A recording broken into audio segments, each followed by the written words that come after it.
Record on করে দিলাম। ওকে,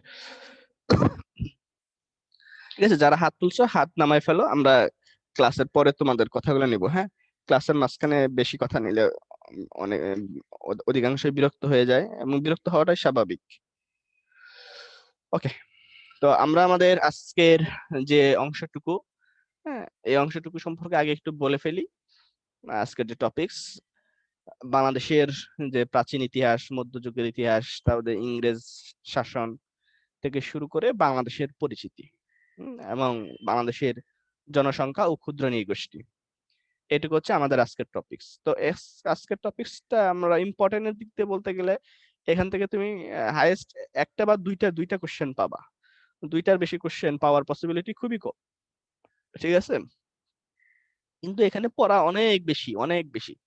ঠিক আছে, এখন তুমি যদি এই পড়াগুলো অন্য বইয়ের থেকে বা অন্য কোনো জায়গা থেকে পড়তে যাও, অ্যাকচুয়ালি যারা একদম এক্সট্রা ব্রিলিয়ান্ট, হ্যাঁ, তারা ছাড়া যারা আমার মতো সাধারণ নর্মাল স্টুডেন্ট, হ্যাঁ, তারা কিন্তু এটা মানে অন্য বই থেকে বা অন্য কোনো জায়গা থেকে পড়তে গেলে তোমরা পারবা না, মানে তুমি শেষ করতে পারবা না। ঠিক আছে, তো কথা হচ্ছে যে এই অংশটুকু ডাইজেস্টে বা আমরা যতটুকু পড়াবো, আমি তো বরাবর শুধুমাত্র মানে মেন যে জিনিসগুলো হাইলাইট করা দরকার বা যে জিনিসগুলো সবচেয়ে বেশি ইম্পর্টেন্ট, হ্যাঁ, ওই জিনিসগুলো তোমাদেরকে আজকেও বলতেছি, তোমরা ওই জিনিসগুলা খাতায় অথবা ডাইজেস্টে দাগায় রাখবা, তাহলে পড়ার সময় তোমার একটু সুবিধা হবে। হ্যাঁ, ডাইজেস্টও এখানেও তো অনেক তথ্য দেওয়া আছে, তুমি ওই তথ্যের সাগরে যদি পড়ে যাও তাহলে দেখবা যে সাগরের মধ্যে হাবুডুবু খাচ্ছ আর ওইখান থেকে উঠতে পারতেছো না। কথা বুঝতে পারছো? এই জন্য মানে জিনিসগুলোকে কনসাইজ করে, হ্যাঁ, ক্লাসের একটা অন্যতম উদ্দেশ্য হচ্ছে কোনগুলো ইম্পর্টেন্ট আনইম্পর্টেন্ট এই বিষয়টা হাইলাইট করা, পড়াশোনাগুলোকে একটু গুছিয়ে আনা, এটা হচ্ছে ক্লাসের অন্যতম একটা উদ্দেশ্য। ঠিক আছে, যাই হোক, তাহলে আমরা শুরু করি বাংলাদেশের প্রাচীন ইতিহাস। তো প্রাচীন ইতিহাস পড়তে গেলে আমরা ভিডিওটা অফ করে দেই, তাহলে আমাদের ভিডিওর সাইজ কম হবে। আচ্ছা, প্রাচীন ইতিহাস পড়তে গেলে প্রথমে যে বিষয়টা মাথায় আসবে সেটা হচ্ছে যে এই যে আমরা বাঙালি জাতি, আমরা আসলাম কোথার থেকে, আমাদের উৎপত্তি কোথার থেকে, আমাদের ডেভেলপমেন্ট কোথার থেকে।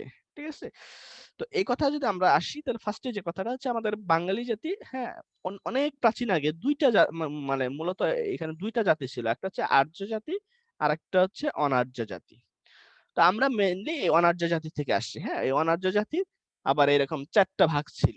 ঠিক আছে, তো চারটা ভাগ কি কি ছিল? একটা ছিল কি তোমার নেগ্রুটে, নেগ্রু সরি গ্রুটে, নেগ্রুটে, হ্যাঁ, আর একটা ছিল তোমার দ্রাবিড়,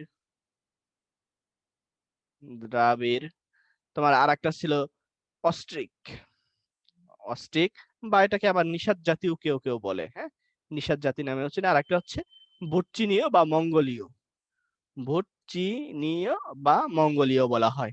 ঠিক আছে, তো বাঙালি জাতি মূলত এই সবগুলোরই একটা সংমিশ্রণ আছে। হ্যাঁ, নিগ্রুটের সংমিশ্রণ, দ্রাবিড়, তবে দ্রাবিড় এবং অস্ট্রিকের দুইটা সংমিশ্রণ হচ্ছে বেশি। যে তোমরা অনেকেই শুনে থাকবো বাঙালি হচ্ছে একটা মিশ্র জাতি। হ্যাঁ, মিশ্র জাতি বলা হয় এই কারণে সবার সাথেই মোটামুটি একটা সংমিশ্রণেই তৈরি হয়েছি আমরা। তো তবে প্রধান অংশটা গড়ে উঠেছে এই অস্ট্রিক বা নিষাদ জাতি থেকে। এখান থেকে জানার মতো ইনফরমেশন একটাই, বাঙালি জাতির প্রধান অংশ গড়ে উঠেছে কোন অংশ থেকে? অস্ট্রিক বা নিষাদ জাতি থেকে। আর এই যে দ্রাবিড় জাতি, এই দ্রাবিড় জাতিকে বলা হয় দক্ষিণ ভারতের আদিবাসী। কি বলা হয়? দক্ষিণ, এরা হচ্ছে দক্ষিণ ভারতের আদিবাসী। পরীক্ষায় প্রশ্ন আসতে পারে দক্ষিণ ভারতের আদিবাসী কারা? আদিবাসী। ঠিক আছে, তাহলে তুমি প্রশ্ন দেবে এটা। আর এই যে আর্য, আর্য সম্পর্কে যে কথাগুলো একটু জানবা, এই আর্যদের আদিনিবাস কোথায় ছিল? হ্যাঁ, আর্যদের আদিনিবাস ছিল বর্তমানে ওই তোমার দক্ষিণ এশিয়া, ইরানের যে অংশটুকু, এই মধ্য এশিয়া, হ্যাঁ, মধ্য এশিয়া এবং ইরানের যে অংশ, এইখানে ছিল এদের আদিনিবাস, যেটাকে বলা হচ্ছে ইউরাল পর্বত। হ্যাঁ, ইউরাল পর্বতের দক্ষিণে ছিল এদের আদিনিবাস। জাস্ট এটুকুই। আর এদের ধর্মগ্রন্থের নাম কি? এরা কোন ধর্মাবলম্বী ছিল? এরা ছিল সনাতন ধর্মাবলম্বী, সনাতন। ঠিক আছে, মোটামুটি এইটুকু অংশ জানলে এখান থেকে আর বেশি কিছু জানতে হবে না। এরপর আমরা প্রাচীনকালের কিছু বাঙালি জনপদের কথা বলবো। আজকে বাংলাদেশ যেমন সমস্ত মিলে একটা দেশ, কিন্তু ওই প্রাচীন যুগে এরকম কোনো দেশ হিসাবে এটা ছিল না। এটা ছিল বিভিন্ন জনপদ। হ্যাঁ, ধরো ওই রাজশাহী একটা জনপদ, তারপরে বগুড়া একটা জনপদ, এই ধরনের একটা জনপদ। তো এই ধরনের প্রাচীনকালে তোমার টোটাল দেখা যায় যে 16টা জনপদের কথা জানা যায়। তো এর মধ্যে ইম্পর্টেন্ট যে জনপদগুলা সেটা একটু আমি তোমাদেরকে হাইলাইট করে দিচ্ছি। পুন্ড। পুন্ড হচ্ছে প্রাচীনকালের সবচেয়ে প্রাচীন জনপদ। ঠিক আছে?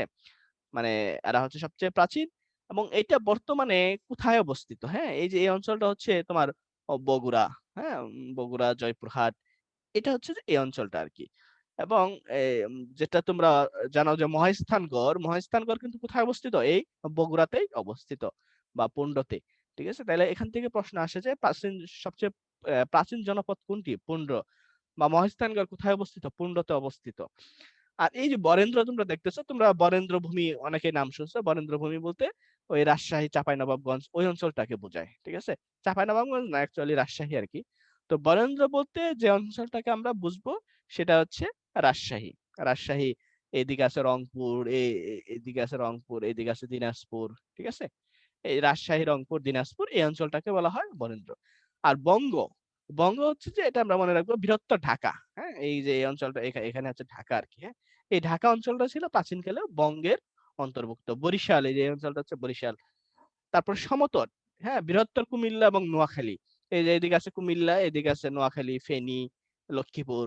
তাহলে এই অংশটা ছিল কি সমতটের অন্তর্ভুক্ত। আর হরিকেল, হরিকেল দেখো এই যে এটা হচ্ছে পার্বত্য চট্টগ্রাম, তাই না? চট্টগ্রাম, পার্বত্য চট্টগ্রাম। আর সিলেট, সিলেট, পার্বত্য চট্টগ্রাম, এই দুইটা ছিল হরিকেল। পরীক্ষায় প্রশ্ন আসতে পারে যে কি বলে সিলেট প্রাচীনকালে কোন জনপদের অংশ ছিল? তুমি আনসার দিবা কি? হরিকেল।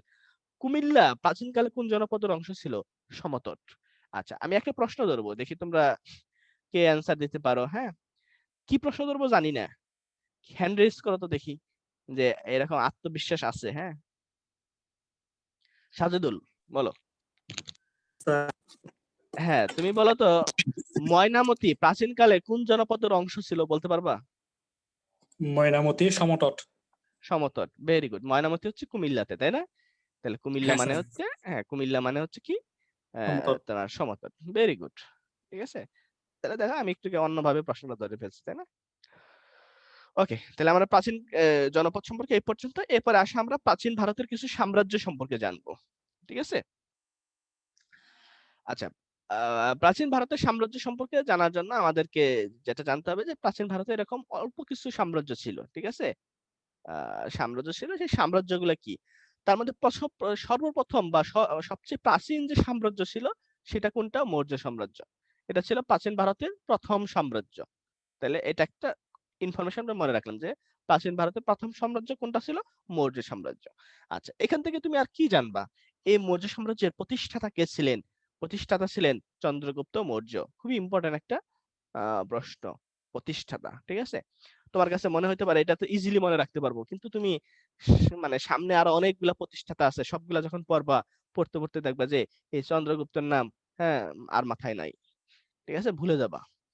তো প্রতিষ্ঠাতা ছিলেন চন্দ্রগুপ্ত মৌর্য, এই কথাটা মনে রাখবা। এই সাম্রাজ্যের রাজধানী কোথায় ছিল? একটা সাম্রাজ্য তার রাজধানী থাকবে। এই সাম্রাজ্যের রাজধানী ছিল পাটালিপুত্র। একটা জায়গার নাম পাটালিপুত্র। তো এই সাম্রাজ্যের একজন প্রধানমন্ত্রী ছিলেন। হ্যাঁ, প্রধানমন্ত্রীর নাম কি? সেই প্রধানমন্ত্রীর নামটা একটু মনে রাখবা। প্রধানমন্ত্রীর নামটা হচ্ছে চাণক্য, বা তার ডাক নাম ছিল, একটা উপনাম ছিল কৌটিল্য। চাণক্য বা কৌটিল্য, কথাটা মনে রাখবা। এই নামটা এই জন্য ইম্পর্টেন্ট, উনি রাজস্ব ব্যবস্থার উপরে একটা বই লেখেন, যেটা রাজস্ব ব্যবস্থার উপরে প্রথম বই বলা হয়, সেটা হচ্ছে অর্থশাস্ত্র। অর্থশাস্ত্র বইটি কার লেখা আসতে পারে? এটা হচ্ছে চাণক্য বা কাটিল্য। ইনি কি ছিলেন? চন্দ্রগুপ্তের প্রধানমন্ত্রী ছিলেন। বাস এইটুকু ইনফরমেশন জানলেই হবে। এরপরে আসে সম্রাট অশোক। সম্রাট অশোক সম্পর্কে আমরা কি জানবো? উনি তৃতীয় সম্রাট ছিলেন এই সাম্রাজ্যের, এবং শ্রেষ্ঠ সম্রাট ছিলেন এই সাম্রাজ্যের, শ্রেষ্ঠ সম্রাট। ওনার সময় একটা যুদ্ধ হয়েছিল। ঠিক আছে? যে যুদ্ধকে বলা হয় কলিঙ্গের যুদ্ধ। এই কলিঙ্গের যুদ্ধে তৎকালীন প্রায় 1 লক্ষ, প্রায় অনেক অনেক লোক মারা গেছিল। তো ওই এত লোক মারা যাওয়ার ফলে উনি এটা মানে ধর্মের প্রতি খুবই বিতৃষ্ট হয়ে যান, এবং উনি বৌদ্ধ ধর্ম গ্রহণ করেন। এবং উনি বৌদ্ধ ধর্ম প্রচার এবং প্রসারে অনেক বেশি অবদান রাখেন। এই জন্য ওনাকে বৌদ্ধ ধর্মের কনস্ট্যান্টাইন বলা হয়। পরীক্ষায় প্রশ্ন আসতে পারে, বৌদ্ধ ধর্মের কনস্ট্যান্টাইন কাকে বলা হয়? তুমি অ্যান্সার দেবে সম্রাট অশোক। এরপর আসে প্রাচীন ভারতের আরো যে সাম্রাজ্য, সেকেন্ড যে সাম্রাজ্য, গুপ্ত সাম্রাজ্য। এই সাম্রাজ্যকে বলা হয় স্বর্ণযুগ। প্রাচীন ভারতের স্বর্ণযুগ বলা হয় কোন সাম্রাজ্যকে? হ্যাঁ, তুমি অ্যান্সার দিবা কি? গুপ্ত সাম্রাজ্য। এই গুপ্ত সাম্রাজ্যের প্রতিষ্ঠাতা কে ছিলেন? এই গুপ্ত সাম্রাজ্যের প্রতিষ্ঠাতা ছিলেন প্রথম চন্দ্রগুপ্ত। এই গুপ্ত সাম্রাজ্যের প্রতিষ্ঠাতা কে ছিলেন? প্রথম চন্দ্রগুপ্ত। জাস্ট এটুকু বললেই হবে। সমুদ্রগুপ্ত সম্পর্কে কি জানবা? সমুদ্রগুপ্ত হচ্ছে এই বংশের শ্রেষ্ঠ রাজা ছিলেন, শ্রেষ্ঠ রাজা। আর কি? একে কি বলা হয়? প্রাচীন ভারতের নেপোলিয়ান। একে বলা হয় প্রাচীন ভারতের নেপোলিয়ান। প্রাচীন ভারতের নেপোলিয়ান। পরীক্ষায় প্রশ্ন আসতে পারে প্রাচীন ভারতের নেপোলিয়ান কাকে বলা হয়? হ্যাঁ, সমুদ্রগুপ্তকে। দ্বিতীয় চন্দ্রগুপ্ত। দ্বিতীয় চন্দ্রগুপ্ত সম্পর্কে কি জানবা? খুব বেশি কিছু জানার দরকার নাই। এর একটা উপাধি ছিল। এর উপাধি হচ্ছে বিক্রমাদিত্য। জাস্ট এইটুকুই। বিক্রমাদিত্য। ঠিক আছে? এই যে ছোট, ছোট করে ইনফরমেশন পড়তেছো দেখবা যে এই ছোট, ছোট করে ইনফরমেশন অনেক ইনফরমেশন হয়ে যাবে।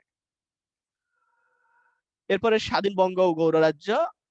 ভারতে যখন প্রাচীন ভারতে যখন এই গুপ্ত সাম্রাজ্যের পতন হলো তখন ভারতে দুইটা সাম্রাজ্যের উদ্ভব হলো। একটা হচ্ছে বঙ্গ আর একটা হচ্ছে গৌড়। এখন এই বঙ্গ এবং গৌড় দুটি স্বাধীন অঙ্গরাজ্য ছিল। এদের সম্পর্কে আমরা কি জানবো? প্রথমে আসে বঙ্গ। এই বঙ্গে তিনজন রাজা ছিলেন। রাজা ধর্মাদিত্য, রাজা সমাচার দেব, সমাচার দেব আর রাজা গুপচন্দ্র। এই তিনজন রাজাকে একত্রে কি বলা হতো? মহারাজধিরাজ। রাজধীরাজ। পরীক্ষায় প্রশ্ন আসতে পারে মহারাজধীরাজ কাদের উপাধি? এই ধর্মাদিত্য, সমাচার দেব, গুপচন্দ্র এরা বঙ্গরাজ্যের রাজা ছিলেন। এদেরকে একত্রে কি বলা হতো? মহারাজধীরাজ। গৌড় রাজ্য, বাংলার যে বিভিন্ন জনপদ ছিল সেই জনপদ গুলাকে একত্র করে গৌড় রাজ্য নাম দেন কে? শশাঙ্ক। এই শশাঙ্ক নামটা মনে রাখবা। শশাঙ্ককে বলা হয় তোমার উনি বাংলার প্রথম স্বাধীন এবং সার্বভৌম রাজা। পরীক্ষায় প্রশ্ন আসতে পারে বাংলার প্রথম স্বাধীন ও সার্বভৌম রাজা কে ছিলেন? শশাঙ্ক। এই কথাটা মনে রাখবা। শশাঙ্ক সম্পর্কে আর কি মনে রাখবা? এই শশাঙ্কের উপাধি কি ছিল? ওদের উপাধি ছিল মহারাজধীরাজ, কিন্তু এর উপাধি ছিল শুধু রাজধীরাজ। রাজধীরাজ। এবং এর রাজধানী কোথায় ছিল? সবারই তো একটা রাজধানী থাকে, তাই না? এর রাজধানীটা ইম্পর্টেন্ট, কর্ণ সুবর্ণ। এরপরে দেখো আমরা প্রাচীন ভারতের পাল বংশের কথা পড়বো, ঠিক আছে? তো পাল বংশের থেকে তুমি যে জিনিসটা মনে রাখবা, তার আগে তোমাকে মৎস্যন্যায়টা জানতে হবে। এই যে বাংলায় যখন গৌড় রাজ্যের পতন হলো, হ্যাঁ, এরপর পাল বংশ শুরু হলো, এই দুইটার মাঝখানে কিছুদিন তোমার এই বাংলায় কোনো নির্দিষ্ট কোনো রাজা ছিল না। তখন এই বাংলায় দেখা যাচ্ছে খুব বেশি অরাজকতা দেখা দিচ্ছিল, হ্যাঁ, কে কাকে ধরে খাবে মারবে, এই একটা অবস্থা। এই অবস্থাটাকে বলা হচ্ছে মৎস্যন্যায়। একটা পুকুরে বা একটা নদীতে যেমন বড় মাছ ছোট মাছকে খেয়ে ফেলে, তেমনি দেখা যাচ্ছে যারা বড় শাসক ছিল তারা ছোট শাসকদেরকে খেয়ে ফেলতো, মেরে ফেলতো। এই জন্য এই অবস্থাটাকে আইন শৃঙ্খলার অবনতির একটা অবস্থা। এই অবস্থাটাকে কি বলা হয়? মৎস্যন্যায়। আচ্ছা, পাল বংশ। পাল বংশ থেকে আমরা কি জানবো? পাল বংশ হচ্ছে যে এই মানে প্রাচীন ভারতের সবচেয়ে দীর্ঘ সময় শাসন করছেন যে বংশ, সেটা হচ্ছে পাল বংশ। ঠিক আছে? আচ্ছা, এই পাল বংশের প্রতিষ্ঠাতা কে ছিলেন? গোপাল। হ্যাঁ, এবং গোপালের পর থেকেই যে বংশানুক্রমিক, অর্থাৎ বাবা রাজা হলে তার ছেলে রাজা হবে, এরপরে তার ছেলে রাজা হবে, এই ধরনের বংশানুক্রমিক যে সাম্রাজ্য সেটা শুরু হয় এই পাল বংশ থেকে। তাহলে পাল বংশের প্রতিষ্ঠাতা হচ্ছে গোপাল। আর ধর্মপাল, ধর্মপাল সম্পর্কে আমরা জানবো উনি ছিলেন এই বংশের সর্বশ্রেষ্ঠ রাজা। ঠিক আছে? আমরা কি জানবো? জাস্ট এটুকুই, ধর্মপাল ছিলেন শ্রেষ্ঠ রাজা। ঠিক আছে? আচ্ছা, আর কি বলে দ্বিতীয় মহিপাল। দ্বিতীয় মহিপাল সম্পর্কে যে জিনিসটা জানবো, ওনার সময় একটা আন্দোলন হয়েছিল, কৈবর্ত আন্দোলন। কৈবর্ত মানে হচ্ছে জেলে। হ্যাঁ, জেলেরা প্রধানত এই আন্দোলনটা করছিলেন এবং এই আন্দোলনে এই দ্বিতীয় মহিপাল নিহত হন। হ্যাঁ, এই জন্য আন্দোলনটা ইম্পর্টেন্ট। তাহলে কৈবর্ত আন্দোলন কার সময় হয়? দ্বিতীয় মহিপালের সময়ে হয়। ঠিক আছে? আচ্ছা, এখন এখানে একটা জিনিস নিয়ে একটু তোমাদের অনেকেরই কনফিউশন আছে। তোমাদের বইয়ে দেখবা যে পাল বংশের সর্বশেষ রাজা সম্ভবত মেবি, আমি যতটুকু জানি তোমাদের বইয়ে রামপাল দেওয়া আছে। ঠিক আছে? এখন কথা হচ্ছে যে পাল বংশে আসলে সর্বশেষ রাজা কে ছিলেন, এটা নিয়ে একটু অনেকের মধ্যে দ্বিধাদ্বন্দ্বে আছে। হ্যাঁ, আসলে রামপাল হবে নাকি মদন পাল হবে। দেখো, রামপালের শাসনামল যদি আমরা দেখি, রামপাল, ঠিক আছে, এই রামপালের শাসনামল হচ্ছে 1075 থেকে 1124, 1124। আর আমরা যদি মদন পালের, এই যে মদন পাল যেটা আছে, হ্যাঁ, মদন পালের শাসন আমলটা যদি দেখি, তাহলে মদন পালের শাসন আমল হচ্ছে 1143 থেকে 1162। ঠিক আছে, এখন তোমাদেরকে যদি বলা হয় যে তোমার কি বলে পাল বংশের সর্বশেষ রাজাকে, তাহলে অ্যান্সার কি হবে? হ্যাঁ, দেখি তোমরাই বলো।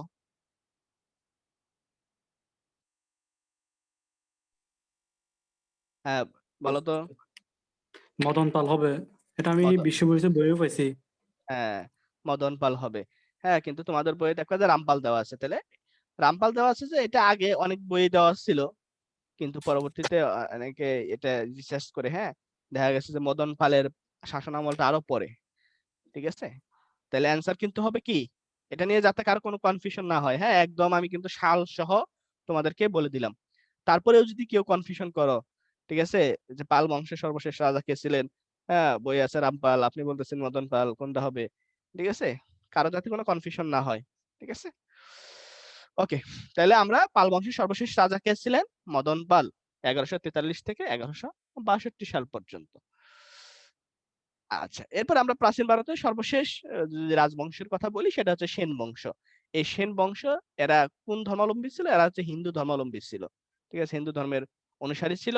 এই বংশের প্রতিষ্ঠাতা, দেখো এখানে একটা সমস্যা আছে, এই বংশের প্রতিষ্ঠাতা হচ্ছে সামন্ত সেন, কিন্তু প্রথম রাজা হচ্ছে হেমন্ত সেন।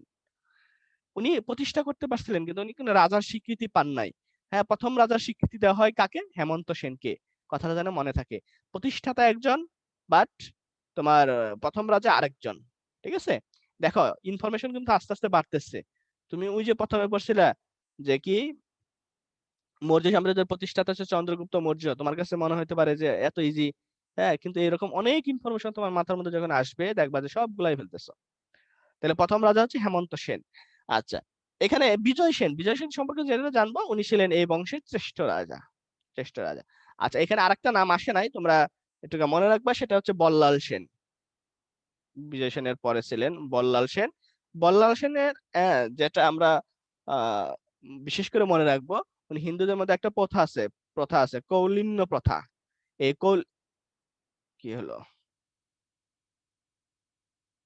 কৌলিন্য প্রথা, এই কৌলিন্য প্রথার প্রবর্তক কে ছিলেন?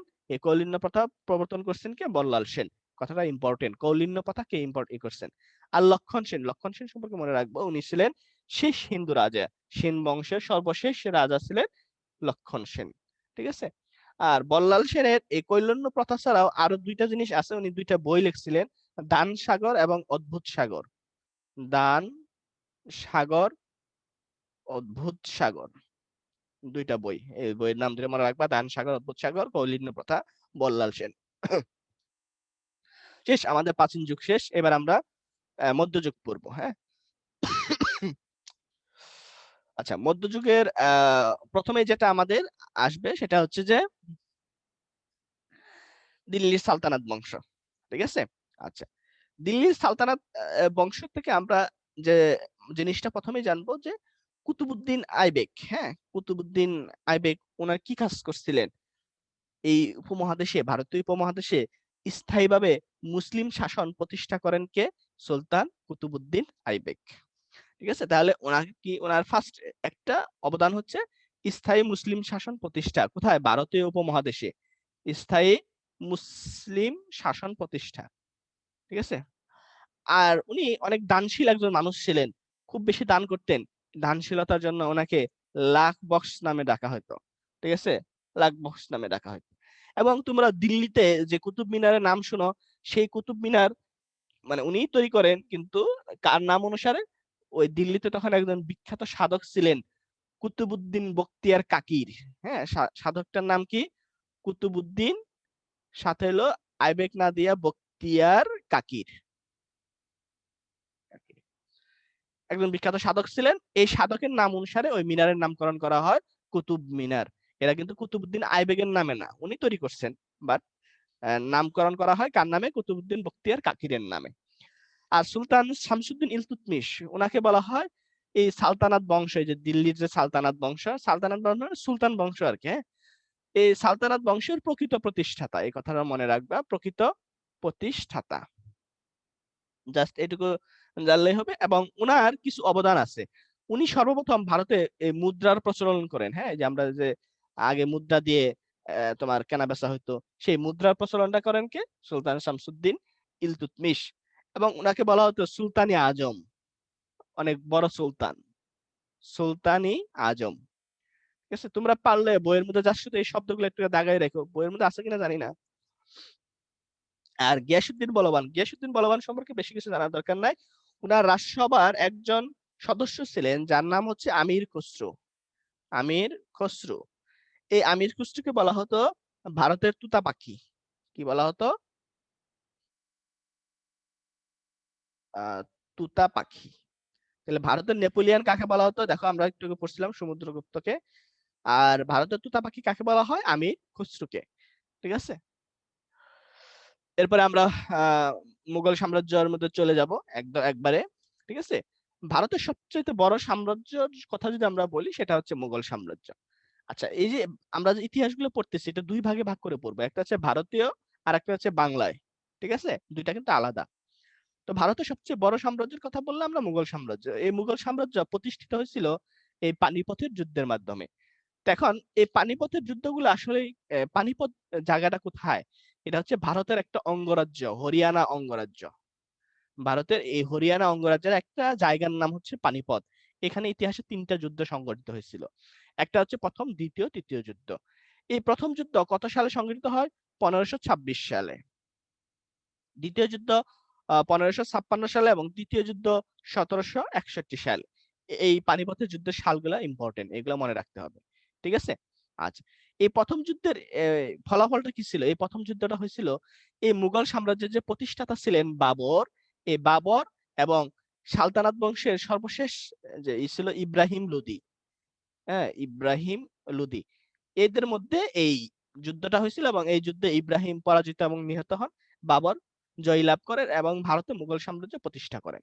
তাহলে মুঘল সাম্রাজ্যের প্রতিষ্ঠাতাকে সম্রাট বাবর। কোন যুদ্ধের মাধ্যমে মুঘল সাম্রাজ্য প্রতিষ্ঠিত হয়? পানিপথের প্রথম যুদ্ধের মাধ্যমে। পানিপথের প্রথম যুদ্ধ কোথায়, কত সালে হয়েছিল? 1526। তাহলে দেখো কতগুলো ইনফরমেশন একটা থেকে বের হয়ে আসলো। তাহলে পানিপথের বাকি যুদ্ধগুলো শুধু সালটা মনে রাখো, এত কিছু মনে রাখার দরকার নাই ভাই। উম এক কাজ করেন, 10টা মিনিট বসেন একটু, আমি সবকিছু রেডি রেডি করে রাখছি। ঠিক আছে, আচ্ছা আমি তাহলে এই তোমরা একটু 2টা মিনিট ওয়েট করে, আমি 2টা মিনিট পরে একটু আসতেছি, হ্যাঁ? আমি ভিডিওটা ওকে। আচ্ছা, আমরা আমাদের টপিক চলে যাই। তাহলে মুঘল সাম্রাজ্য আমরা দেখলাম, এরপরে আমরা দেখব তাহলে মুঘল সাম্রাজ্য জাস্ট এটুকুই যে প্রতিষ্ঠাতা ছিলেন সম্রাট বাবর, হ্যাঁ। আর এটা সম্পর্কে আরেকটা ইনফরমেশন জানবো যে তোমার কি বলে, মুঘল সাম্রাজ্যের মধ্যে অনেকে জীবনী লিখছেন, সর্বপ্রথম জীবনী লেখেন এই সম্রাট বাবর। সম্রাট হুমায়ুন, হুমায়ুন, আচ্ছা, আরেকটা বিষয়, এই মুঘল সাম্রাজ্য কার পরে কি আসছে এটা একটু মনে রাখতে হয়, হ্যাঁ। এটা মনে রাখার জন্য আমরা একটা ছন্দ মনে রাখতে পারি। তো ছন্দটা হচ্ছে এরকম: বাবরের হইল আরেকবার জ্বর, সারিল ঔষধে। বাহ, কি দারুণ একটা কথা, তাই না? বাবরের মানে হচ্ছে সম্রাট বাবর, হইল মানে হচ্ছে হুমায়ুন, আরেকবার মানে হচ্ছে আকবর, আকবর, জ্বর মানে হচ্ছে জাহাঙ্গীর,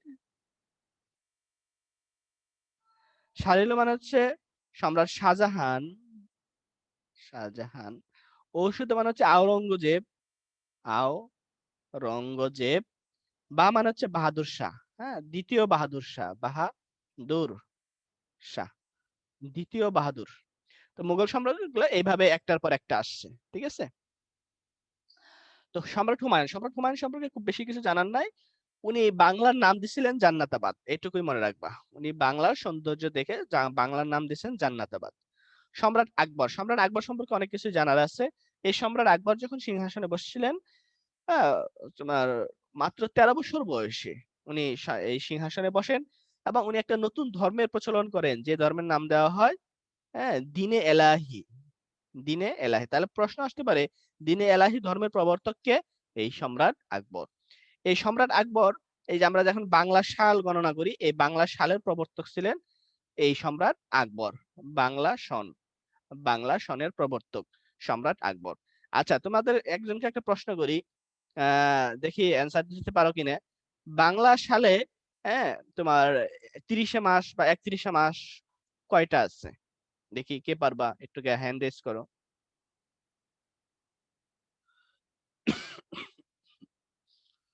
আচ্ছা, অনেকে হ্যান্ড রেজ করছো, দেখি বলো। আনিস। 94 ভাইয়া। ওয়ালাইকুম আসসালাম, বলো।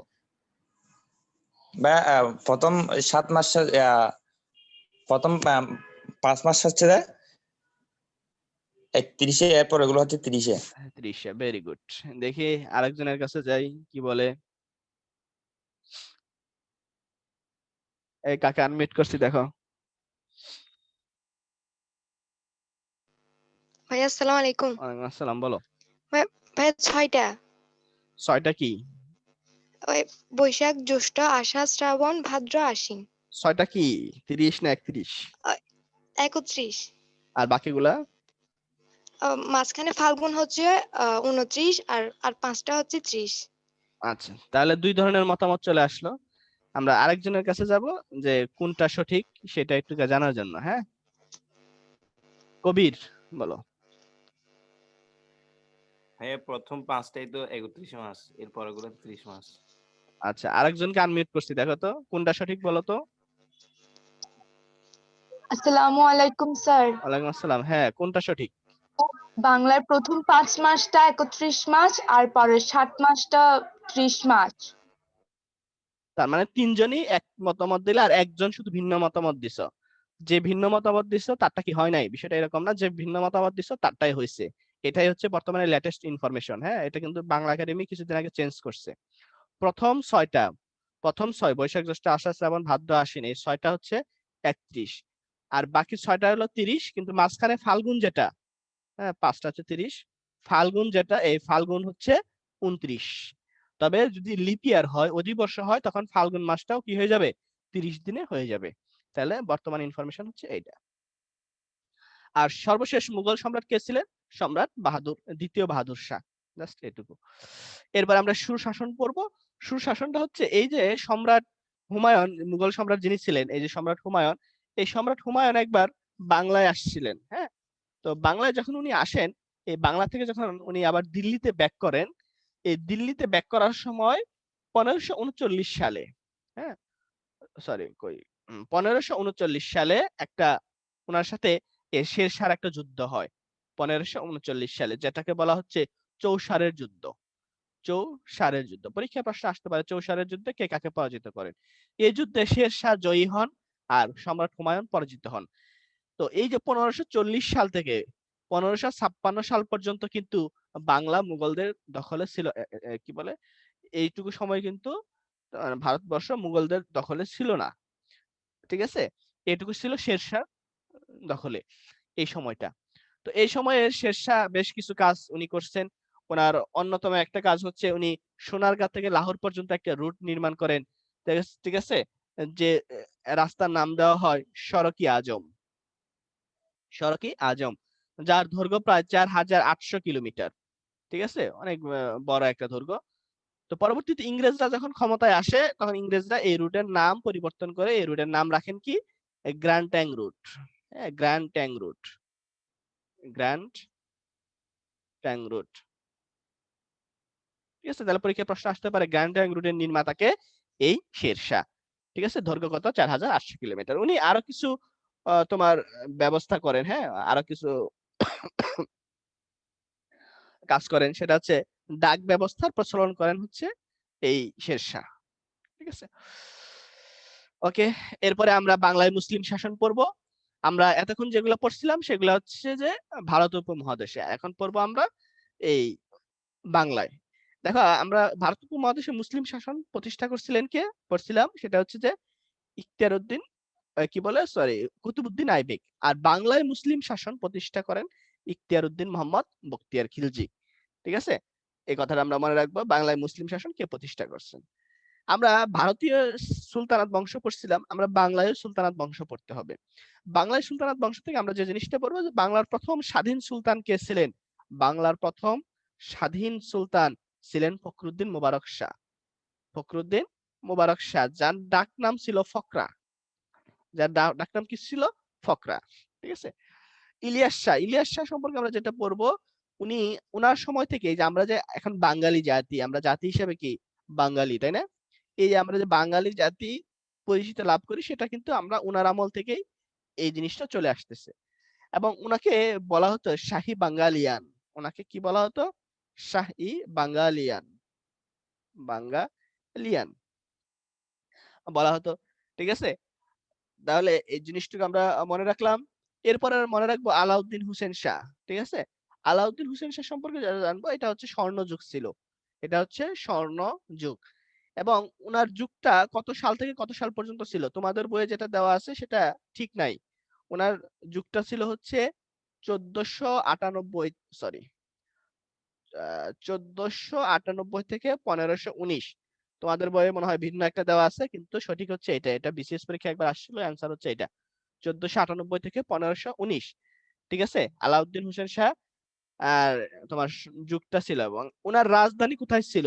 রাজধানীটাও ইম্পর্টেন্ট, ওনার রাজধানী ছিল গৌড়। এখন একটা প্রশ্ন আসে, এই সুলতানি যুগে হ্যাঁ বাংলার রাজধানী কোথায় ছিল? বাংলার রাজধানী গৌড় ছিল নাকি সোনারগাঁও ছিল? ঠিক আছে, বাংলার রাজধানী গৌড় না সোনারগাঁও? কথাটা ভালো করে একটু শুনে রাখো। বাংলার রাজধানী তখন সোনারগাঁতেও ছিল, গৌড়তেও ছিল, কিন্তু সোনারগাঁওতে বেশি দিন ছিল। এই জন্য বলা হয় সুলতানি যুগে বাংলার রাজধানী ছিল সোনারগাঁয়ে। সুলতানি যুগে বাংলার রাজধানী কোথায় ছিল? সোনারগাঁয়ে। নাসিরউদ্দিন নুসরাত শাহ, নাসিরউদ্দিন নুসরাত শাহ সম্পর্কে আমরা যেটা জানবো, ওনার বেশ কিছু অবদান আছে। হ্যাঁ, তোমরা ওই ওই যে বিখ্যাত বড় সোনা মসজিদ যে নামটা শুনো, বড় সোনা মসজিদ, এই বড় সোনা মসজিদের প্রতিষ্ঠাতা হচ্ছে নাসিরউদ্দিন নুসরাত শাহ। তোমরা যে কদম রসুল ভবনের নাম শুনো, কদম রসুল ভবন, সেই কদম রসুল ভবনের প্রতিষ্ঠাতা হচ্ছে নুসরাত শাহ। উনি জনগণের কষ্ট দূর করার জন্য বাগেরহাটে একটা পুকুর খনন করেন, যে পুকুরের নাম হচ্ছে মিঠা পুকুর। পরীক্ষায় প্রশ্ন আসতে পারে মিঠা পুকুর হ্যাঁ কে নির্মাণ করেন বা এটা কোথায় অবস্থিত? এটা হচ্ছে বাগেরহাটে অবস্থিত, নাসিরউদ্দিন নুসরাত শাহ নির্মাণ করেন। ঠিক আছে, ওকে, আমরা পরবর্তীতে চলে যাব আহ বাংলায় মুঘল শাসন। আমরা এর আগে পড়ছিলাম তোমার ভারতীয় উপমহাদেশে মুঘল, এবার আসছে বাংলায় মুঘল।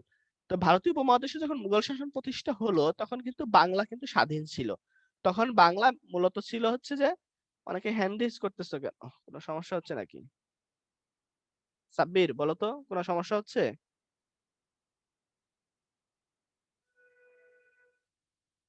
প্রশ্ন করলে প্রশ্নের অ্যান্সার নাই আবার। মোহন, কোনো সমস্যা হচ্ছে? না ভাইয়া, কোনো সমস্যা নাই। আচ্ছা হ্যাঁ, ভাইয়া, মোগল শাসন আর সুবেদারি শাসন কি একই কথা? আমি বলতেছি তো, এটা বলবো এখন। আচ্ছা ভাইয়া। সবার হাত নামায় দিচ্ছি। তোমরা হ্যান্ড রেজ করলে আমি একটু কনফিউজ হয়ে যাই যে কোনো সমস্যা, সাউন্ডের সমস্যা হচ্ছে কিনা। আচ্ছা, এই যে মাহমুদ, এগুলো পিটানো দরকার, আবার হ্যান্ড রেজ করছে। এখন মাহমুদ বলো তো দেখি কি সমস্যা হচ্ছে।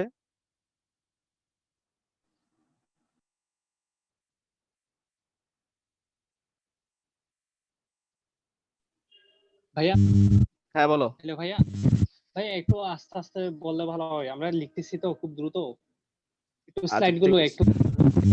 আচ্ছা ঠিক আছে। আচ্ছা, মুঘল শাসন তো এই যে ভারতে যখন মুঘল শাসন প্রতিষ্ঠা হলো, তখন কিন্তু বাংলা স্বাধীন ছিল। তখন বাংলা মূলত ছিল 12 ভূঁইয়াদের দখলে। ঠিক আছে, তো এই 12 কলমটা কই গেল? এই 12 ভূঁইয়াদের কিন্তু যতদিন পর্যন্ত পরাজিত করতে পারে নাই, বাংলায় কিন্তু মুঘল শাসন প্রতিষ্ঠা হয় নাই। ঠিক আছে, মুঘলরা আহ, কি কি সরি কি বলে ওই 12 ভূঁইয়ারা মুঘলদেরকে প্রতিহত করছে। হ্যাঁ, 12 ভূঁইয়াদের নেতা ছিল ঈসা খাঁ, সেই ঈসা খাঁ মুঘলদেরকে বারবার প্রতিহত করছে। তো যাই হোক, তো 1608 সালের দিকে এই মুঘলরা তোমার বাংলা দখল করতে মোটামুটি সক্ষম হয়। এবং এই যে মুঘলদের অধীনে যে সকল রাজ্য ছিল, হ্যাঁ, মুঘলদের ভারতীয় মুঘলদের অধীনে যে সকল রাজ্য ছিল সেই রাজ্যকে বলা হয়তো সুবা। সেই রাজ্যকে বলা হয়তো কি সুবা। আর এই রাজ্যের যিনি দায়িত্বে ছিল, এই রাজ্যের যিনি দায়িত্বে ছিল তাদেরকে বলা হতো সুবেদার। তো এরকম প্রথম সুবেদার, বাংলার প্রথম সুবেদার ছিলেন ইসলাম খাঁ। হ্যাঁ, সুবেদার মানে হচ্ছে বাংলায় মুঘল শাসন প্রতিষ্ঠা হয়ে গেছে। বাংলার প্রথম সুবেদার ছিলেন ইসলাম খাঁ। এই ইসলাম খাঁ সম্পর্কে তোমরা কি জানবা? হ্যাঁ, ইসলাম খাঁ সম্পর্কে খুব বেশি কিছু জানতে হবে না। জানবা উনি 1610 সালে সর্বপ্রথম ঢাকাকে বাংলার রাজধানী করেন। ঢাকা বাংলার রাজধানী কখন হয়? 1610 সালে। এবং ওই সময় মুঘল সম্রাট ছিল সম্রাট জাহাঙ্গীর। সেই জাহাঙ্গীরের নাম অনুসারে এই এই ঢাকার নামকরণ করা হয় জাহাঙ্গীরনগর। তাহলে ঢাকার নাম জাহাঙ্গীরনগর কে রাখেন? ইসলাম খাঁ। আর কি করেন? উনি ধুলাই খাল খনন করেন। ঢাকায় যে ধুলাই খাল তোমরা নাম শুনছো, সেই ধুলাই খাল কে নির্মাণ করছেন? এই ইসলাম খাঁ। এটা মেডিকেল অ্যাডমিশন টেস্টে আসছিল, মেডিকেল অ্যাডমিশন টেস্ট, যে ধুলাই খাল কে নির্মাণ করেন? ইসলাম খাঁ। মীর জুমলা, মীর জুমলা সম্পর্কে বেশি কিছু জানার দরকার নাই। ঢাকা গেট, পরীক্ষায় প্রশ্ন আসতে পারে, ঢাকা গেট কে নির্মাণ করেন? মীর জুমলা, এইটুকুই। আর শায়েস্তা খাঁ, শায়েস্তা খাঁ সম্পর্কে আমরা যেটা জানবো সেটা হচ্ছে যে উনি চট্টগ্রাম থেকে পর্তুগিজ যারা আছে, হ্যাঁ, পর্তুগিজদেরকে বিতাড়িত করেন এবং চট্টগ্রাম দখলে নেন। দখলে নিয়ে এই চট্টগ্রামের নাম রাখেন ইসলামাবাদ। ইসলামাবাদ, চট্টগ্রামের নাম ইসলামাবাদ কে রাখেন? এই শায়েস্তা খাঁ। এবং ওনার যুগটা ছিল একটা স্বর্ণ যুগ। হ্যাঁ, ওনার সময় তোমার 1 টাকায় প্রায় 8 মণ চাল পাওয়া যাইতো, এটা মনে রাখবা। আর উনি, আমরা যে লালবাগের কেল্লা নাম শুনি, লালবাগের কেল্লা, এই লালবাগের কেল্লার নির্মাণ কাজ শেষ করেন হচ্ছে শায়েস্তা খাঁ। লালবাগের কেল্লা নির্মাণ কাজ শেষ করেন কে? শায়েস্তা খাঁ। ঠিক আছে, জাস্ট এইটুকু জিনিস জানলেই হবে। আর তোমরা লেখার সময় পুরাটা লেখার দরকার নাই, জাস্ট মেইন মেইন পয়েন্ট গুলো লিখে রাখবা আর কি। হ্যাঁ, আর স্লাইড তো তোমরা পাবাই। আচ্ছা, এরপরে হচ্ছে বাংলায় নবাবী শাসন আমরা পড়বো। বাংলার প্রথম স্বাধীন নবাব কে ছিলেন? প্রথম স্বাধীন নবাব ছিলেন এই নবাব মুর্শিদ কুলি খান, স্বাধীন নবাব। ঠিক আছে, নবাব মুর্শিদ কুলি খান। আর শেষ স্বাধীন নবাব ছিলেন নবাব সিরাজউদ্দৌলা। ঠিক আছে, পলাশীর প্রান্তরে 1757 সালের 23শে জুন, 1757 সালের 23শে জুন পলাশের প্রান্তরে কি হয়? এই বাংলার শেষ স্বাধীন সূর্য অস্তমিত যায়। পলাশী যুদ্ধের ঘটনা তোমরা অনেকেই জানো, এগুলা বলে আর সময় নষ্ট করতে চাচ্ছি না। সিরাজউদ্দৌলা সম্পর্কে কি জানবা? এই সিরাজউদ্দৌলা কত বছর বয়সে উনি সিংহাসনে বসেন? মাত্র 22 বছর বয়সে। নবাব সিরাজউদ্দৌলার প্রকৃত নাম কি ছিল? মির্জা মোহাম্মদ। মির্জা মোহাম্মদ। ঠিক আছে, জাস্ট এটুকু। আর বক্সারের যুদ্ধ, বক্সারের যুদ্ধ সম্পর্কে কি জানবা? এই বক্সারের যুদ্ধ কার মধ্যে হয়েছিল? এই বক্সারের যুদ্ধ হয়েছিল মীর কাসিম এবং ইংরেজদের মধ্যে। মীর কাসিম এবং ইংরেজদের মধ্যে, সরি, মীর কাসিম আর ইংরেজদের মধ্যে যুদ্ধটা হয়েছিল। কত সালে যুদ্ধ হয়েছিল? 1764 সালে। 1764 সালে এই যুদ্ধটা হয়েছিল। এই যুদ্ধে মীর কাসিম পরাজিত হয়, ইংরেজরা জয়লাভ করে। তো এই যে আমরা যখন উপমহাদেশে ইংরেজ শাসন পড়বো তখন দেখবা এই 1764 সালে যখন ইংরেজরা ক্ষমতা দখল, মীর কাসিমকে পরাজিত করলো বক্সারের যুদ্ধে, তখন ইংরেজরা চাইলে কিন্তু সমস্ত ক্ষমতা তারা নিয়ে নিতে পারতো। হ্যাঁ, সমস্ত ভারতীয় উপমহাদেশ দখল করে নিতে পারতো, কিন্তু ওনারা তা করেন নাই। হ্যাঁ, সমস্ত বাংলা ওনারা দখল করেন নাই। ওনারা জাস্ট নবাবের হাতে কয়েক কিছু ক্ষমতা রাখেন আর ওনারা মেইন ক্ষমতাগুলো ওনারা নিয়ে নেন। ঠিক আছে, তোমার এই যে দেশ রক্ষা এবং রাজস্ব ব্যবস্থা, এটা আমরা একটু পরে পড়বো।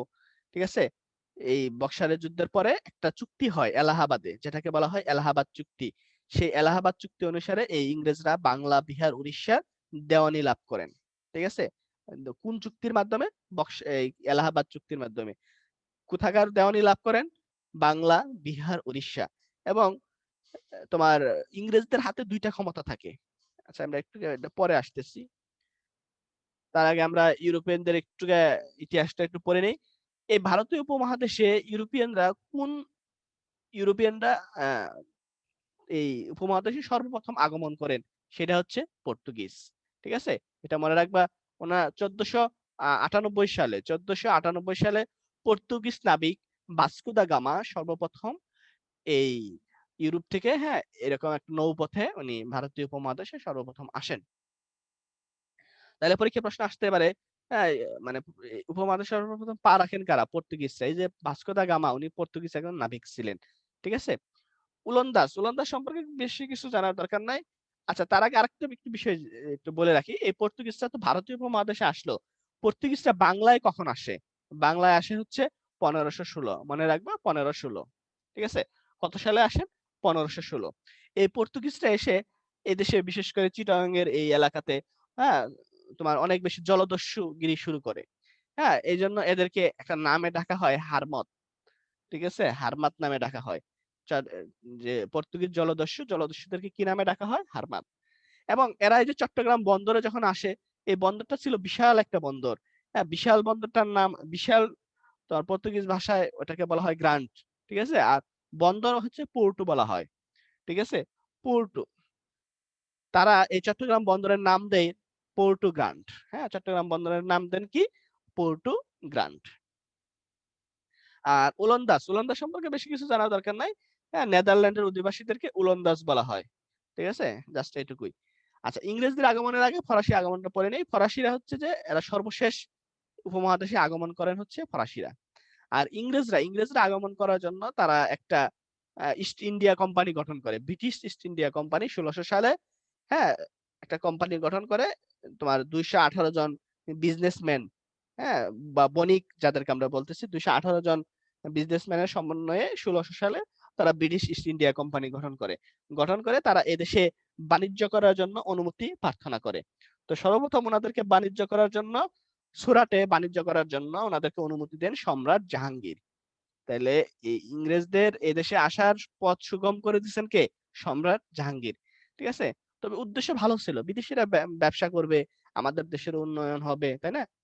তো আসলে ঘটনা ঘটছিল উল্টাটা। সম্রাট জাহাঙ্গীর ওনাদেরকে অনুমতি দিছিলেন এবং সর্বপ্রথম 1612 সালে ওনারা সুরাটে সর্বপ্রথম একটা বিজনেস সেন্টার তৈরি করেন। হ্যাঁ, যেটাকে আমরা বলতেছি বাণিজ্য কুটির, ঠিক আছে, বিজনেস সেন্টার বা বাণিজ্য কুটির বলা হয়। তাহলে এই জিনিসটাকে আমরা মনে রাখলাম। এই যে এলাহাবাদ চুক্তি, হ্যাঁ, একটু আগে যেটা আমরা বলছিলাম, এই এলাহাবাদ চুক্তি এটা কাদের মধ্যে হয়েছিল? ইংরেজ লর্ড ক্লাইভের মধ্যে। হ্যাঁ, লর্ড ক্লাইভ এই এলাহাবাদ চুক্তি করছিলেন। হ্যাঁ, তো এই এলাহাবাদ চুক্তির মাধ্যমে তারা কি করেন? দিল্লির যে শাহ আলম, তোমার ইয়ের পরে ছিলেন আর কি, ওই মীর কাসিমের পরে দিল্লির সম্রাট হন শাহ আলম। এই শাহ আলমের সাথে 1664 সালে, সরি, তোমার 1764 সালে তো বক্সারের যুদ্ধ হলো, আর 1765 সালে এই এলাহাবাদ চুক্তি হয়। এই এলাহাবাদ চুক্তি লর্ড ক্লাইভের সাথে কার সাথে হয়? সম্রাট শাহ আলমের সাথে। এবং এই চুক্তির মাধ্যমে ব্রিটিশরা কি করে? বাংলা, বিহার, উড়িষ্যায় দেওয়ানি লাভ করে। এবং ব্রিটিশদের হাতে দুইটা ক্ষমতা থাকে, একটা হচ্ছে রাজস্ব ক্ষমতা, আর একটা হচ্ছে দেশ রক্ষা ব্রিটিশদের হাতে। আর নবাবের হাতে কি ক্ষমতা থাকে? নবাবের হাতে ক্ষমতা থাকে হচ্ছে দুইটা, ঠিক আছে, বিচার ও শাসন। এই বিচার এবং শাসন কাসন আবিজাবি করবে। তো দেখো, দুইজনের হাতে দুই ধরনের ক্ষমতা, এই ব্যবস্থাটাকে বলা হয় দ্বৈত শাসন। দুই ধরনের শাসন, এই ব্যবস্থাটাকে কি বলা হয়? দ্বৈত শাসন। তাহলে দ্বৈত শাসনের প্রবর্তক কে? পরীক্ষায় প্রশ্ন আসলে অ্যান্সার দিবা কি? Lord Clive. দ্বৈত শাসনের প্রবর্তক হচ্ছে লর্ড ক্লাইভ। এবং এই দ্বৈত শাসনের কারণে তখন বাংলায় বিশাল এক দুর্ভিক্ষ দেখা দেয়। তৎকালীন চিন্তা করে দেখো, এই যে 1770 সালের দিকে তৎকালীন একটা দুর্ভিক্ষ হয়, সেই দুর্ভিক্ষে প্রায় 1 কোটি লোক মারা যায়। তুমি চিন্তা করে দেখ, মানে এটাকে চিন্তা করে কুল পাবা না যে 1770 সালে 1 কোটি লোক, বাংলাদেশ সব মিলে 1 কোটি লোক ছিল না মনে হয়। তো যাই হোক, এই যে একটা দুর্ভিক্ষ হয়েছিল, এটা বাংলা 1176 সালে হয়েছিল। এই জন্য একে বলা হয় 76-এর মনন্থর। 76-এর মনন্থর, নয়বতর, 76-এর মনন্থর। তাহলে মনন্থর বানান ভুল হয়েছে। যাই হোক, 76-এর মনন্থর কত সালে হয়েছিল? বাংলা 1176 সাল। আর ইংরেজি তখন সালটা ছিল 1770। এই দুইটা সালে ইম্পর্টেন্ট, 76-এর মনন্থর কখন হয়েছিল, ঠিক আছে। ওকে, এরপরে আমরা উপমহাদেশে যে ইংরেজরা আসার পর তারা বিভিন্ন গভর্নর জেনারেলের পদ প্রবর্তন করলো। এদের কিছু উল্লেখযোগ্য কর্ম সম্পর্কে আমাদের জানতে হবে। গভর্নর জেনারেল ওয়ারেন হেস্টিংস কি করছিল? আমরা মনে রাখি যে র দিয়ে হচ্ছে রাজস্ব, ঠিক আছে, বাংলায় প্রথম রাজস্ব ব্যবস্থা প্রচলন করেন হচ্ছে ওয়ারেন হেস্টিংস। আর ওই যে লর্ড ক্লাইভ যে দ্বৈত শাসন প্রতিষ্ঠা করছিলেন, সেই দ্বৈত শাসন রদ করেন। দ্বৈত শাসন রদ করেন কে? Warren Hastings. Lord Cornwallis, Lord Cornwallis সম্পর্কে আমরা কি জানবো? লর্ড কর্নওয়ালিস 1793 সালে, হ্যাঁ, আমরা সবগুলা সাল তোমার পড়তে হবে না, আমি যে ইম্পর্টেন্ট সালগুলো বলে দিচ্ছি তোমরা এগুলাই মনে রাখবা, এগুলাই মনে রাখতে দেখবা যে জান বের হয়ে যায়। 1793 সালের 22শে মার্চ এই লর্ড কর্নওয়ালিস কি করেন? চিরস্থায়ী বন্দোবস্ত করেন। ঠিক আছে, তাহলে চিরস্থায়ী বন্দোবস্ত কে করেন? Lord Cornwallis. কত সালে? 1793 সালে বন্দোবস্ত। এবং উনি একটা আইন করেন, সূর্যাস্ত আইন। আইনটা এরকম ছিল যে জমিদাররা যদি নির্দিষ্ট দিনে সূর্য ডোবার আগে, হ্যাঁ, যদি খাজনা পরিশোধ না করতে পারেন তাহলে তার জমিদারি চলে যাবে। এরপর আসলে লর্ড বেন্টিং। লর্ড বেন্টিং সবচেয়ে গুরুত্বপূর্ণ একটা কাজ করছিলেন। আগে হিন্দুদের মধ্যে একটা এরকম প্রথা ছিল যে যদি স্বামী মারা যায় তাহলে স্ত্রীকেও ওই স্বামীর চিতায় দেওয়া হবে, হ্যাঁ, যেটাকে বলা হয় সতীদাহ। হ্যাঁ, সতীদেরকে দাহ করা হবে, পুড়িয়ে ফেলা হবে। এই সতীদাহ প্রথা সর্বপ্রথম রহিত করেন, বাদ দেন, রহিত করেন কে? এই লর্ড বেন্টিং। কত সালে? 1829 সালে। ঠিক আছে, সালটা মনে রাখবা। সতীদাহ প্রথা 1829 সালে। কত? 4ই ডিসেম্বর। এটা কার সহায়তা করে? রাজা রামমোহন রায়। ঠিক আছে। আর লর্ড ডালহৌসি, লর্ড ডালহৌসি সম্পর্কে কি মনে রাখবা? এই যে হিন্দুদের উনি, ওনার 3টা কাজ আছে। একটা হচ্ছে 1850, 1853 আর 1856 সালের 26শে জুলাই। 3টা কাজ। 1850 সালে উনি কি করছিলেন? সর্বপ্রথম টেলিগ্রাফ লাইন স্থাপন করেন। Telegraph line. 1853 সালে উনি কি করেন? উপমহাদেশে রেল যোগাযোগ ব্যবস্থা চালু করেন। আর 1556 সালে এই যে হিন্দুদের সতীদাহ প্রথা যে রহিত হলো, এখন এই হিন্দুদেরকে তো বিয়ে হইতে হবে, তাই না? তো তখন বিয়ে হচ্ছিল না। এই হিন্দু বিধবা বিবাহ আইন প্রচলন করেন কে? লর্ড ডালহৌসি 1856 সালে। তাহলে হিন্দু বিধবা বিবাহ আইন প্রচলন করেন লর্ড ডালহৌসি। কার সহায়তায়? এটা হচ্ছে ঈশ্বরচন্দ্র বিদ্যাসাগরের সহায়তায়। দেখো, লর্ড বেন্টিং কার সহায়তায় করছিলেন? রাজা রামমোহন রায়ের। আর লর্ড ডালহৌসি ঈশ্বরচন্দ্র বিদ্যাসাগরের সহায়তায়। আমরা যদি উপমহাদেশের আরো যদি আসি, লর্ড ক্যানিং এর কথায় আসি। লর্ড ক্যানিং হচ্ছে উপমহাদেশের প্রথম ভাইসরয়। প্রথম ভাইসরয়। ভাইসরয়ের বাংলা কি? ভাইসরয়ের বাংলা হচ্ছে বড়লাট। তাহলে উপমহাদেশের প্রথম বড়লাট কে ছিলেন? লর্ড ক্যানিং। ক্যানিং কি করছিলেন? দেখো, আমরা মনে রাখবো ক দিয়ে হচ্ছে কয়েন, তাই না? কয়েন, কয়েন মানে হচ্ছে টাকা, মুদ্রা। ঠিক আছে, তাহলে উনি উপমহাদেশে প্রথম কি করছেন? টাকা পয়সার ব্যবস্থা করছিলেন, হ্যাঁ, কাগজের মুদ্রা। আমরা মনে রাখবো কি? কয়েন, কাগজ, তোমার কি বলে, টাকা, কাগজের মুদ্রা। আগে ছিল সোনা রূপার মুদ্রা, আর এখন আসলো কাগজের মুদ্রা। উনি আর কি করছিলেন? উনি পুলিশি ব্যবস্থা চালু করছিলেন। দেখো, আমরা মনে রাখবো কি? পুলিশি ব্যবস্থা কিভাবে মনে রাখবো? এই যে পুলিশদেরকে নিয়োগ দিল, তাদেরকে তো বেতন দিতে হবে। ওই খুচরা খুচরা কয় টাকা দিবে? এই জন্য কাগজের মুদ্রা প্রচলন করলেন। এখন এই যে পুলিশদেরকে যে টাকা দিচ্ছে, কাগজের মুদ্রা বানাচ্ছে, এগুলা তো একটা বাজেট দরকার, হ্যাঁ, কত টাকা বছরে খরচ যাবে। তো উনি আরেকটা কাজ করছিলেন, সেটা হচ্ছে বাজেট। তাহলে আমরা এইভাবে মনে রাখবো ওনার কর্মগুলা। লর্ড মেয়ো, লর্ড মেয়োর সময় আমরা মনে রাখবো 1872 সালে। 1872 সালে এই ভারতীয় উপমহাদেশে সর্বপ্রথম কি হয়? আদমশুমারি হয়। আদমশুমারি হয় সর্বপ্রথম কখন? 1872 সালে লর্ড মেয়োর আমলে। আমরা লর্ড ক্যানিং এর কথা পড়বো। আমরা গতদিন তোমাদেরকে একটু হিন্টস দিছিলাম, হ্যাঁ। 1905 সালে এই বাংলা কি হয়েছিল? বিভক্ত হয়েছিল।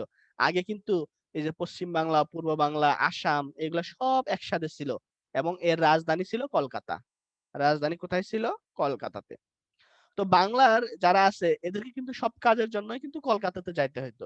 তোমরা জানো আমাদের শেখ মুজিবুর রহমান, উনিও কিন্তু কলকাতাতে পড়াশোনা করছেন। ঠিক আছে, তো আগে যেটা হতো যে সব কাজের জন্য আমাদেরকে কলকাতায় যাইতে হতো, আমাদের রাজধানী ছিল কলকাতা। তো পরবর্তীতে ব্রিটিশরা চিন্তা করলো যে এত বড় সাম্রাজ্য একজনের অধীনে, এটা সরি, এটা লর্ড ক্যানিং না, এটা একটু কেটে রাখো তো, এটা হবে লর্ড কার্জন। এটা ঠিক করতে মনে নাই, লর্ড কার্জন। ঠিক আছে, তো ওনারা চিন্তা করলো যে এত বড় প্রদেশ একজনের আন্ডারে চালানো কঠিন, এই জন্য প্রদেশটাকে ওনারা ভাগ করার সিদ্ধান্ত নিলেন। ঠিক আছে, ভাগ করে যে ভাগ করলেন সেই ভাগটা হচ্ছে 1905 সালে, এবং বাংলাকে ভাগ করলেন, এই জন্য নাম দেওয়া হলো বঙ্গভঙ্গ। বঙ্গ মানে বাংলা, ভঙ্গ মানে ভাঙ্গা, বঙ্গভঙ্গ। তাহলে বঙ্গভঙ্গ কত সালে হয়? 1905 সালে হয়। কার আমলে? লর্ড কার্জনের আমলে। এবং ভাগ করে এই যে বাংলা যেটা অংশ করা হয়, পূর্ব বাংলা এবং আসাম মিলিয়ে একটা প্রদেশ করা হয়, নাম দেওয়া হয় পূর্ববঙ্গ ও আসাম প্রদেশ, এবং এর রাজধানী করা হয় ঢাকা। ঠিক আছে। আর তো এটার বিরুদ্ধে হিন্দুরা খুব বেশি এটার প্রতিবাদ করলো, এই বঙ্গভঙ্গকে তারা কোনো অবস্থাতে মেনে নিতে পারলো না। অবশেষে হিন্দুদের বিরোধিতার মুখে 1911 সালে এই বঙ্গভঙ্গ রদ হলো। বঙ্গভঙ্গ রদ। তাহলে বঙ্গভঙ্গ রদের সময় ভাইসরয় কে ছিলেন? Lord Hardinge. কথাটা মনে রাখবা, বঙ্গভঙ্গ রদের সময় কি বললাম, ভাইসরয় কে ছিলেন? Lord Hardinge. আর লর্ড মাউন্টব্যাটেন সম্পর্কে মনে রাখবা, উনি ছিলেন সর্বশেষ ভাইসরয়, 1947 সালের দিকে ছিলেন সর্বশেষ ভাইসরয় ছিলেন লর্ড মাউন্টব্যাটেন। এরপরে আমরা বাংলায় কিছু জাগরণের কথা পড়বো। হ্যাঁ, বাংলায় কিছু ব্রিটিশদের বিরুদ্ধে কিছু আন্দোলন হয়েছিল। এইরকম সর্বপ্রথম যে আন্দোলনটা হয়েছিল সেটা হচ্ছে যে ফকির সন্ন্যাসী আন্দোলন, প্রথম আন্দোলন। তবে এই আন্দোলনে কোনো অস্ত্র ব্যবহার করা হয় নাই। ঠিক আছে। এই ফকির সন্ন্যাসী আন্দোলনের নেতা কে ছিলেন? হ্যাঁ, ফকির আন্দোলনের নেতা ছিলেন হচ্ছে, কি নাম ওটা, নামটা তো ভুলে গেলাম। ওই মজনু শাহ, ফকির মজনু শাহ, মনে পড়ছে, মজনু শাহ। ফকির আন্দোলনের নেতা কে ছিলেন এটুকুই মনে রাখবা, মজনু শাহ। আর তিতুমিরের আন্দোলন, এটা হচ্ছে প্রথম কোন সশস্ত্র আন্দোলন। হ্যাঁ, এটা ছিল জাস্ট প্রথম আন্দোলন, কিন্তু যে আন্দোলনের প্রথম অস্ত্র ধারণ করা হয়েছে সেটা হচ্ছে এই তিতুমিরের আন্দোলন। ঠিক আছে, তাহলে এটা মনে রাখবা, ভারতের প্রথম সশস্ত্র আন্দোলন হচ্ছে তিতুমিরের আন্দোলন। উনি কি করেন? 1831 সালে ইংরেজদের বিরুদ্ধে যুদ্ধ করার জন্য নারিকেল বাড়িয়াতে একটা বাঁশের কেল্লা নির্মাণ করেন, কিন্তু সেই কেল্লাটা বেশি টিকে নাই। ইংরেজদের আধুনিক অস্ত্রশস্ত্রের মুখে উনি টিকতে পারেন নাই। এই যুদ্ধে উনি কি করেন? 1939 জন সঙ্গী সাথী সহ এই যুদ্ধে মারা যান। আমরা যদি ফরাজি আন্দোলনের কথা বলি, ফরাজি আন্দোলন হচ্ছে, এই আন্দোলনের নেতা কে ছিলেন? জাস্ট এটুকুই মনে রাখবা, হাজী শরীয়তুল্লাহ। এই আন্দোলনের নেতা ছিলেন হাজী শরীয়তুল্লাহ। ঠিক আছে, শরীয়তুল্লাহ। এবং এই শরীয়তুল্লাহর বাড়ি ছিল ফরিদপুর, এবং এই আন্দোলনের কেন্দ্রটাও হচ্ছে ফরিদপুরে ছিল। মনে রাখবা, এই আন্দোলনের কেন্দ্রটাও ছিল ফরিদপুর। তোমরা একটা ইনফরমেশন তোমাদেরকে দিয়ে রাখি, দেখি তোমরা জানা আছে কিনা। আমাকে কে একজন হেল্প করতে পারবা? একটু হ্যান্ড রেজ করো তো, আমাকে একজন একটু হেল্প করো। আনিস, বলো।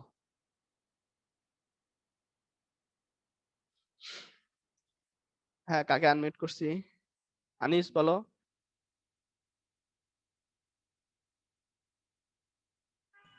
আসসালামু আলাইকুম, বলেন ভাইয়া।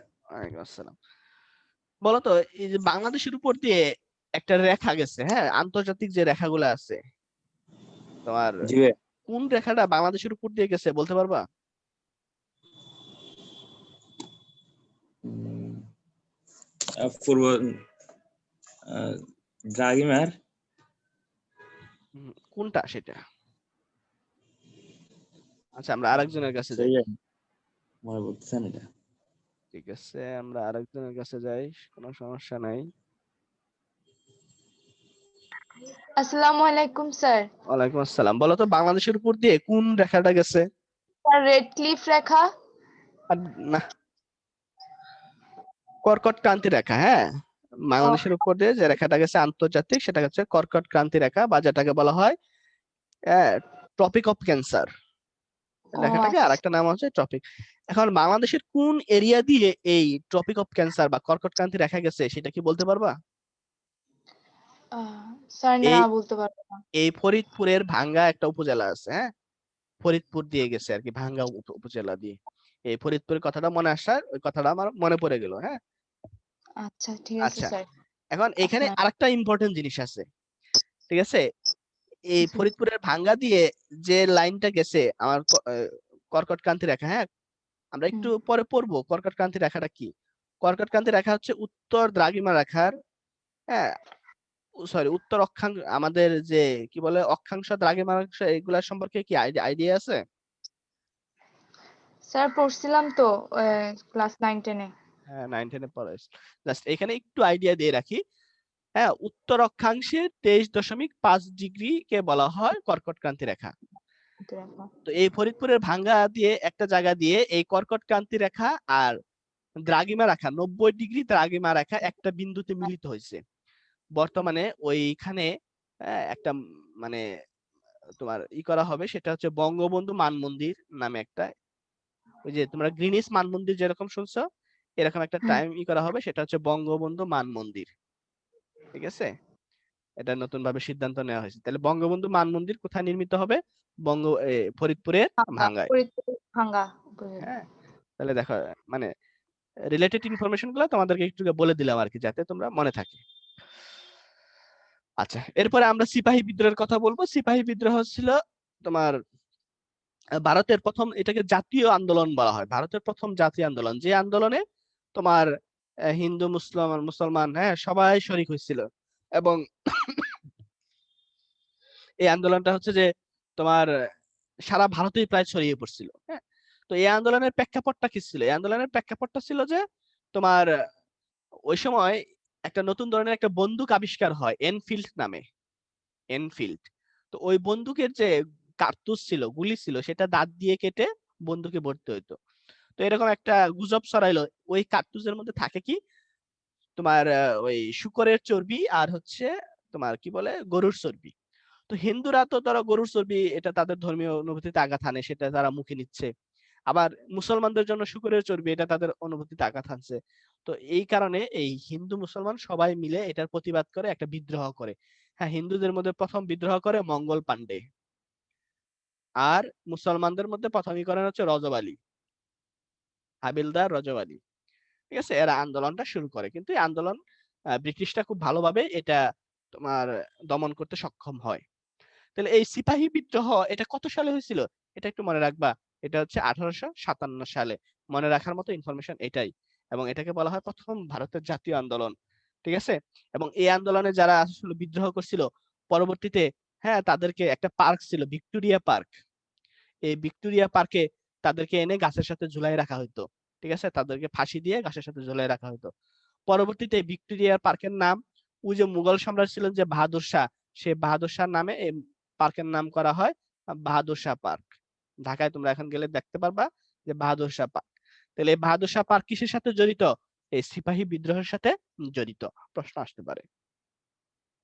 আর নীল বিদ্রোহ, নীল বিদ্রোহ কখন হয়েছিল এই কথাটা মনে রাখবা। নীল বিদ্রোহ মেইনলি আমার তারিখটা হচ্ছে 1859 থেকে 62 সাল পর্যন্ত এই নীল বিদ্রোহ হয়েছিল।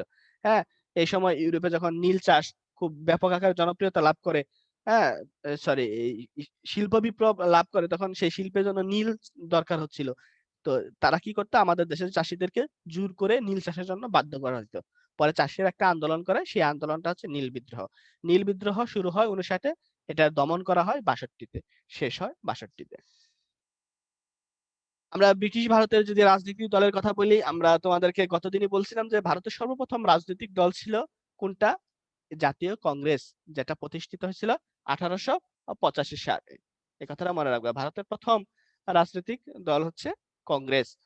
এর প্রতিষ্ঠাতা কে ছিলেন? এর প্রতিষ্ঠাতা নামটা একটু মনে রাখবা, অ্যালান অক্টোভিয়াম হিউম, অক্টোভিয়াম হিউম, হিউম। এবং এর প্রথম সভাপতি কে ছিলেন? উমেশ চন্দ্র ব্যানার্জি, উমেশ চন্দ্র ব্যানার্জি। এরপর আমরা মুসলিম লীগ, গতদিনে আমরা বলছিলাম তোমাদেরকে মুসলিম লীগ প্রতিষ্ঠিত হয়েছিল কত সালে? ওই যে বঙ্গভঙ্গ যখন হলো 1905 সালে, তার পরের বছরই মুসলিম লীগ প্রতিষ্ঠিত হলো। এই মুসলিম লীগের প্রতিষ্ঠাতা কে ছিলেন? স্যার সলিমুল্লাহ। ঠিক আছে, আর খিলাফত এবং অসহযোগ আন্দোলন, ঠিক আছে, এখান থেকে খুব বেশি কিছু করতে হবে না। ঠিক আছে, এখান থেকে তোমরা একটু যারা জানবা, এই খেলাফত আন্দোলনের নেতা কে ছিলেন? খেলাফত আন্দোলনের নেতা ছিলেন মোহাম্মদ আলী। মোহাম্মদ আলী নামটা কোন আন্দোলনের সাথে জড়িত? খেলাফত আন্দোলন। আর অসহযোগ আন্দোলন এটা কে শুরু করছিলেন? অসহযোগ আন্দোলন শুরু করছিলেন হচ্ছে মহাত্মা গান্ধী। ঠিক আছে, যিনি ভারতের কি বলে জাতির জনক নামে পরিচিত, মহাত্মা গান্ধী। হ্যাঁ, মহাত্মা গান্ধী সম্পর্কে যেটা মানে মজার ইনফরমেশন, উনি ভারতের জাতির জনক, কিন্তু উনি ভারতের কোন রাষ্ট্রীয় পদে অধিষ্ঠিত হননি। এই মহাত্মা গান্ধীর পূর্ণ নাম কি? মোহনদাস করমচাঁদ গান্ধী। মোহন দাস করমচাঁদ গান্ধী। হ্যাঁ, ওনার পুরো নাম হচ্ছে এটা। তো উনি 1920 সালে এই আন্দোলনটা শুরু করেন এবং 1922 সালে এই আন্দোলনটা শেষ হয়। ঠিক আছে, অসহযোগ আন্দোলন সমাপ্তি হয় কবে? 1922 সালে। আমরা ব্রিটিশ বিরোধী রাজনীতি আন্দোলনের কথা যদি আরো বলি, 1937 সালে প্রাদেশিক নির্বাচন। 1937 সালে অবিভক্ত বাংলায় সর্বপ্রথম একটা নির্বাচন হয়। সেই নির্বাচনে তোমার মুখ্যমন্ত্রী কে হন? অবিভক্ত বাংলার প্রথম মুখ্যমন্ত্রী হন শেরে বাংলা একে ফজলুল হক। মনে রাখবা, শেরে বাংলা একে ফজলুল হক, একে ফজলুল হক, শেরে বাংলা। তাহলে প্রশ্ন আসতে পারে, হ্যাঁ, কি বলে তোমার অবিভক্ত বাংলার প্রথম মুখ্যমন্ত্রী কে ছিলেন? শেরে বাংলা একে ফজলুল হক। এখন এই নির্বাচনের একটা বৈশিষ্ট্য ছিল, হ্যাঁ, এই নির্বাচনে কিন্তু তিনটা পার্টি ছিল। একটু ভালো করে শোনো, এখানে অনেকের তোমার কনফিউশন থাকতে পারে। হ্যাঁ, তো এই কনফিউশনটা আমি তোমাদেরকে দূর করে দিচ্ছি। তো এখানে মূলত তিনটা পার্টি ছিল। একটা হচ্ছে শেরে বাংলার ছিল হচ্ছে কৃষক শ্রমিক প্রজা পার্টি, ওইদিকে ছিল মুসলিম লীগ, আরেকদিকে ছিল হিন্দুদের কংগ্রেস। তো প্রথম এই তিন দলই প্রায় সমান সমান আসন পায়, একটু এদিক ওদিক কাছাকাছি পায়, কিন্তু কোন দলই একক সংখ্যাগরিষ্ঠতা অর্জন করে না যে দল মন্ত্রিসভা গঠন করবে। তো পরবর্তীতে প্রথমে যেটা হলো যে ওই কৃষক শ্রমিক প্রজা পার্টি আর কংগ্রেস মিলিয়ে একটা কোয়ালিশন সরকার গঠনের প্রস্তাব আসলো, কিন্তু কংগ্রেস কেন্দ্রের চাপে তারা কৃষক শ্রমিক প্রজা পার্টির সাথে গেল না। তো এই সুযোগটা নিল কে? মুসলিম লীগ আর তোমার কৃষক শ্রমিক প্রজা পার্টি মিলে একটা কোয়ালিশন সরকার গঠন করলো। সেই কোয়ালিশন সরকারে তোমার হলো কে? মুখ্যমন্ত্রী কে হলেন? শেরে বাংলাকে ফজলুল হক।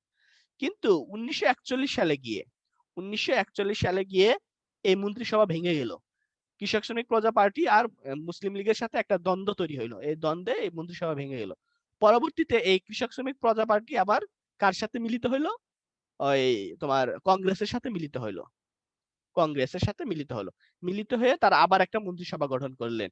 এই মন্ত্রিসভারও মুখ্যমন্ত্রী ছিলেন শেরে বাংলা একে ফজলুল হক। এই মন্ত্রিসভা 1943 সাল পর্যন্ত ছিল। 1943 সালে গিয়ে নতুন করে নির্বাচন হলো, সেখানে মুখ্যমন্ত্রী কে হলেন? খাজা নাজিম উদ্দিন। এখন প্রশ্ন হচ্ছে, অবিভক্ত বাংলার প্রথম মুখ্যমন্ত্রী তো শেরে বাংলা, কিন্তু দ্বিতীয় মুখ্যমন্ত্রী কে ছিলেন? খাজা নাজিম উদ্দিন নাকি শেরে বাংলা? ঠিক আছে, এই প্রশ্নটা নিয়েই অনেকেই আমাদেরকে প্রশ্ন করে যে ভাই অবিভক্ত বাংলার দ্বিতীয় মুখ্যমন্ত্রী কে ছিলেন। আচ্ছা, এখন এখানে যদি আমরা সিকুয়েলি দেখি, নির্বাচনের মাধ্যমে পরবর্তীতে কি বলে দ্বিতীয় হয়েছিল কে? খাজা নাজিম উদ্দিন। কিন্তু এই যে প্রথম একটা মন্ত্রিসভা হলো, সেখানে শেরে বাংলা ফজলুল হক ছিল, সেই মন্ত্রিসভা ভেঙে গেল। সেই ভেঙে যাওয়ার পর আবার আরেকটা মন্ত্রিসভা হলো। এখন এটাকে যদি আমরা দ্বিতীয় মন্ত্রিসভা ধরি, এখন প্রশ্নকর্তা অনেক সময় এটাকে দ্বিতীয় মন্ত্রিসভা ধরে। ঠিক আছে, যে এটা হচ্ছে দ্বিতীয় মন্ত্রিসভা। তাহলে দ্বিতীয় মন্ত্রিসভাও হচ্ছে কে? শেরে বাংলা একে ফজলুল হক। আর সর্বশেষ হচ্ছে কে? খাজা নাজিম, মানে 3 নাম্বার হচ্ছে খাজা নাজিম উদ্দিন। আর সর্বশেষ ছিলেন হচ্ছে হোসেন শহীদ সোহরাওয়ার্দী। তো তোমরা এত প্যাচগুসের মধ্যে না যে আপাতত দুইটা জিনিস মনে রাখো, প্রথম মুখ্যমন্ত্রী ছিলেন শেরে বাংলা আর সর্বশেষ ছিলেন হোসেন শহীদ সোহরাওয়ার্দী। এরপরে আসে দ্বিজাতি তত্ত্ব। দ্বিজাতি তত্ত্বের প্রবক্তা কে? দ্বিজাতির প্রবক্তা হচ্ছে এই যে, সরি, এটা খাজা নাজিম উদ্দিন লিখছি কেন? এটা তো খাজা নাজিম উদ্দিন ছিল না মোহাম্মদ আলী জিন্নাহ ছিল? আচ্ছা, 3 নাম্বারটা আমার স্পেসিফিক ভাবে এখন খেয়াল আসতেছে না। যাই হোক, এটা 3 নাম্বারটা আপাতত শেখার দরকার নাই, তুমি প্রথম এবং শেষেরটাই ছিল। এই দ্বিজাতি তত্ত্বের প্রবক্তা কে ছিলেন? দ্বিজাতি তত্ত্বের প্রবক্তা ছিলেন মোহাম্মদ আলী জিন্নাহ। তবে এইটা আনুষ্ঠানিকভাবে পেশ করেন 1940 সালে এই শেরে বাংলা একে ফজলুল হক। তাহলে দ্বিজাতি তত্ত্বের প্রবক্তা ছিলেন মোহাম্মদ আলী জিন্নাহ এবং এটা আনুষ্ঠানিকভাবে পেশ করেন কে? শেরে বাংলা একে ফজলুল হক। 50-এর মনন্তর, দেখো আমরা 76-এর মনন্তর পড়ছিলাম, এরকম ভাবে 50-এর মনন্তর একটা আছে, একটা দুর্ভিক্ষ, যেটা বাংলা 1350 সালে হয়েছিল। এই জন্য এর নাম দেওয়া হয়েছে কি? 50-এর মনন্তর। ঠিক আছে, এটা ইংরেজি কত সাল ছিল? ইংরেজি সাল ছিল 1943 সাল। ঠিক আছে, একটা দুর্ভিক্ষ দেখা দিছিল। তাহলে 1943 1350। ঠিক আছে, ওকে। আমরা মনে হয় একটু 5 মিনিটের একটা বিরতি দিতে পারি। হ্যাঁ, আমরা বাংলাদেশ ইতিহাস শেষ হয়েছে, এখন আমরা বাংলাদেশ পরিচিতি অংশটা পড়বো। আমরা 5 মিনিটের একটা বিরতি দিয়ে আসি। হ্যাঁ, তো আমরা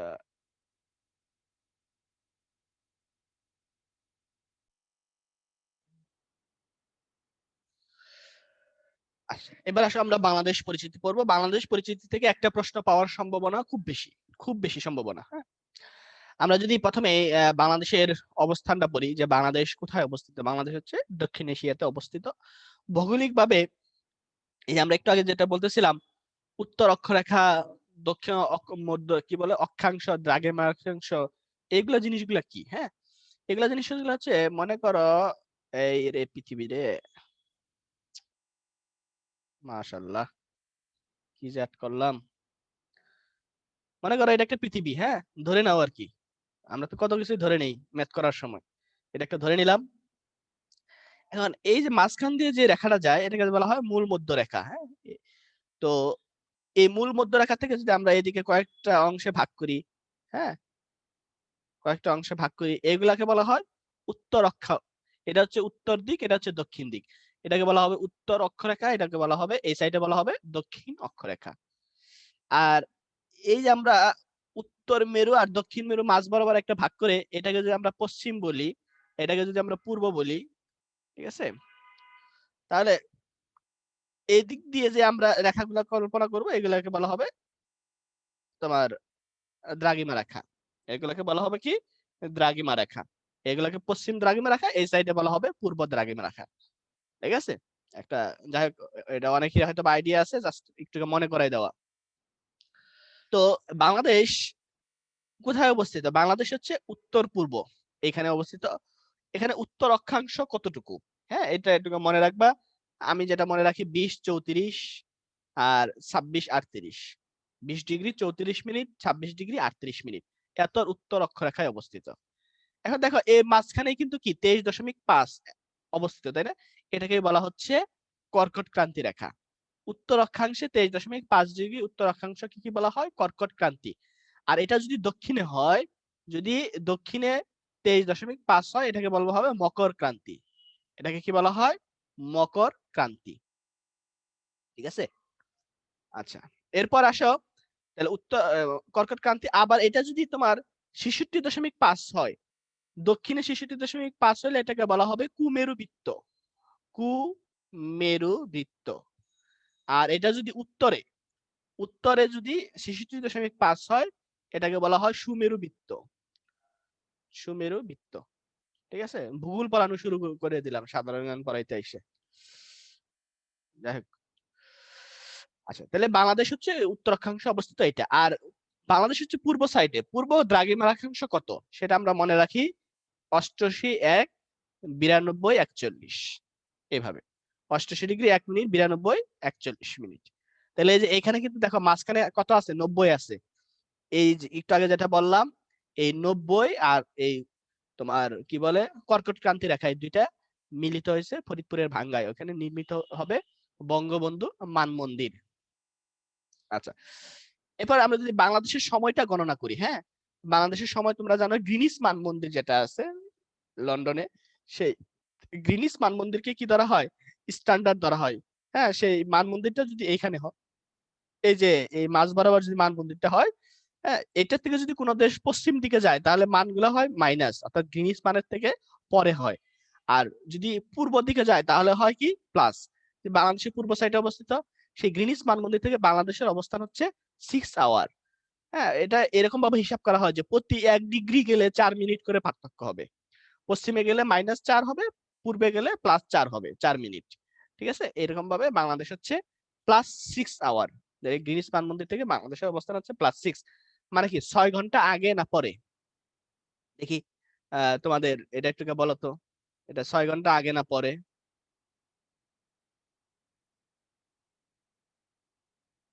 কে বলবা?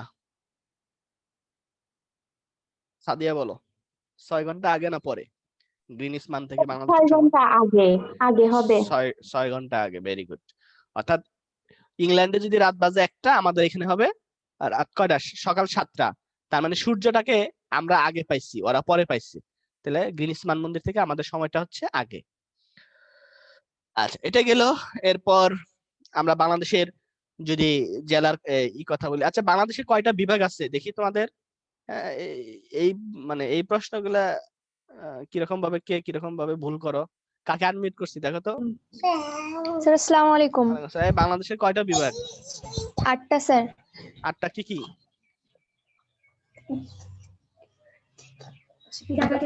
ঢাকা, চট্টগ্রাম, রাজশাহী, খুলনা, রংপুর, বরিশাল, ময়মনসিংহ।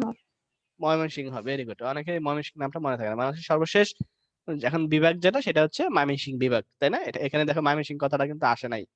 হ্যাঁ, ময়মনসিংহ। আচ্ছা, এই যে 8টা বিভাগ এবং 64টা জেলা। আমরা গতদিন একটা কথা বলছিলাম, মুক্তিযুদ্ধের সময় বাংলাদেশের কয়টা জেলা ছিল? 19টা জেলা ছিল। আচ্ছা, এবার আসো আমরা বিভাগ ওয়াইজ কিছু পড়াশোনা এখানে পড়ে ফেলি। হ্যাঁ, এই যে চট্টগ্রাম বিভাগ, চট্টগ্রাম বিভাগে পার্বত্য চট্টগ্রাম অবস্থিত। প্রশ্ন যদি আসে পার্বত্য চট্টগ্রামে কতটি জেলা আছে? পার্বত্য চট্টগ্রামে তোমার 3টি জেলা আছে, তাই না?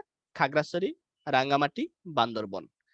এই যে বাংলাদেশের যে সীমানা, এই সীমানার সাথে ভারতের মানে আমাদের বাংলাদেশের কতটি জেলার সাথে ভারতের সীমানা আছে, এবং বা কোন কোন দেশের সীমানা আছে? প্রথমে হচ্ছে যে বাংলাদেশের সাথে 2টা দেশের সীমানা আছে, একটা হচ্ছে ভারত, একটা হচ্ছে মায়ানমার। তো বাংলাদেশের এরকম সীমান্ত জেলা হচ্ছে 32টা। টোটাল কয়টা? 32টা। যার ভারতের সাথে আছে 30টা আর মায়ানমারের সাথে আছে 3টা। তাহলে তো ভাইয়া 33টা হচ্ছে না। একটা জেলা কমন, যেটার সাথে ভারতের সাথে সংযোগ আছে, মায়ানমারের সাথে সংযোগ আছে, সেই জেলাটা হচ্ছে রাঙ্গামাটি। তাহলে রাঙ্গামাটি জেলার সাথে 2টা দেশের সীমান্ত আছে, ভারত আর হচ্ছে তোমার কি মায়ানমার। আর মায়ানমারের সাথে তাহলে 3টা কি কি? একটা রাঙ্গামাটি, আর একটা হচ্ছে বান্দরবন, আর একটা হচ্ছে কক্সবাজার। ঠিক আছে? এই বান্দরবন, কক্সবাজার এদের সাথে কিন্তু কি ভারতের কোনো সীমান্ত নাই। ঠিক আছে, মনে রাখবা। আচ্ছা, তাহলে মোটামুটি এখান থেকে বেশি কিছু আর জানতে হবে না। ঠিক আছে। আর ভারতের অঙ্গরাজ্য কয়টা? ভারতের জেলা কয়টা?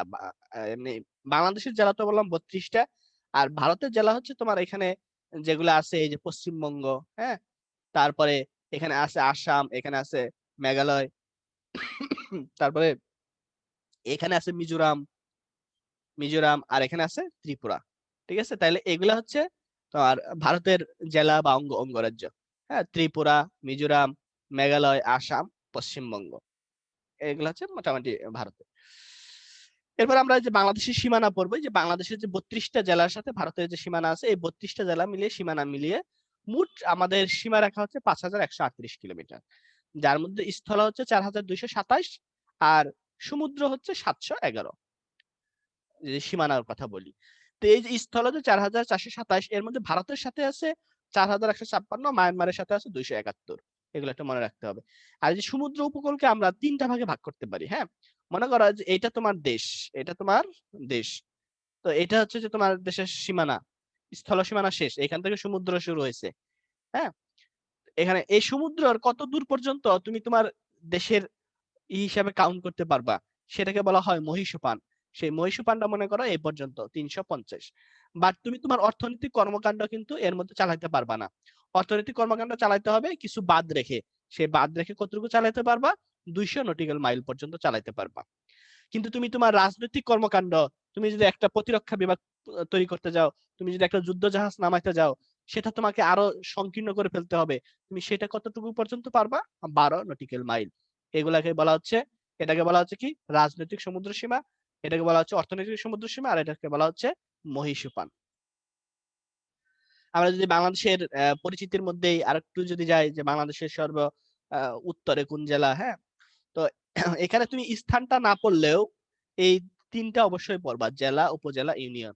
ঠিক আছে, এই যে বাংলাদেশের যদি সর্ব উত্তরের কথা যায়, এই জায়গায় আছে হচ্ছে পঞ্চগড়, সর্ব উত্তরের জেলা হচ্ছে পঞ্চগড়। আর সর্ব দক্ষিণের কথা যদি আমরা বলি, এখানে আছে কি কক্সবাজার। আমরা যদি সর্বপূর্বের কথা বলি, এই যে এখানে আছে বান্দরবন। আর সর্বপশ্চিমের কথা যদি বলি, এখানে আছে চাঁপাইনবাবগঞ্জ। ঠিক আছে, চাঁপাইনবাবগঞ্জ। আবার দেখো যদি আমরা উপজেলার কথা বলি, আমরা টেকনাফ থেকে তেতুলিয়া অনেক নাম শুনছি, সেই তেতুলিয়া হচ্ছে কোথায়? এই পঞ্চগড়ে, আর টেকনাফটা কোথায়? কক্সবাজারে। তাহলে এই জিনিসগুলো একটু পড়ে ফেলবা যে সর্ব উত্তর দক্ষিণে কোনটা। আচ্ছা, এখান থেকে কয়েকটা ইনফরমেশন তোমাদেরকে একটু বলে রাখি। এই যে পঞ্চগড়, পঞ্চগড়ের যে তেতুলিয়া, এই তেতুলিয়া থেকে কিন্তু তোমার ওই পাশে আছে নেপাল। নেপালের ওই যে কি বলে তোমার হিমালয় যেটা, হ্যাঁ হিমালয়ের কিন্তু একটা অংশ যদি আকাশ পরিষ্কার থাকে এই পঞ্চগড় বা তেতুলিয়া থেকে আর কি, হ্যাঁ তেতুলিয়া মানে তো পঞ্চগড়, মানে তেতুলিয়া হলো উপজেলা, পঞ্চগড় হচ্ছে জেলা।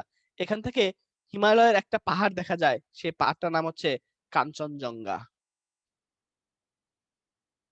ভালো করে লিখি, কাঞ্চন জঙ্গা বানান এটা, কাঞ্চনজঙ্ঘা। তাহলে হিমালয়ের কোন পাহাড়টা দেখা যায়? হ্যাঁ কাঞ্চনজঙ্ঘা। কোথায় থেকে দেখা যায়? পঞ্চগড় বা তেতুলিয়া থেকে। হ্যাঁ এই জন্য কিন্তু পঞ্চগড়কে কি বলা হয়? হ্যাঁ হিমালয়ের কন্যা। পঞ্চগড়কে কি বলা হয়? হিমালয়ের কন্যা, হিমালয়ের কন্যা। আচ্ছা, তোমাদের একজনকে আমি একটা প্রশ্ন করি, দেখি পারো কিনা। কাকে প্রশ্ন করব? এই কাকে আনমিউট করছি দেখো তো।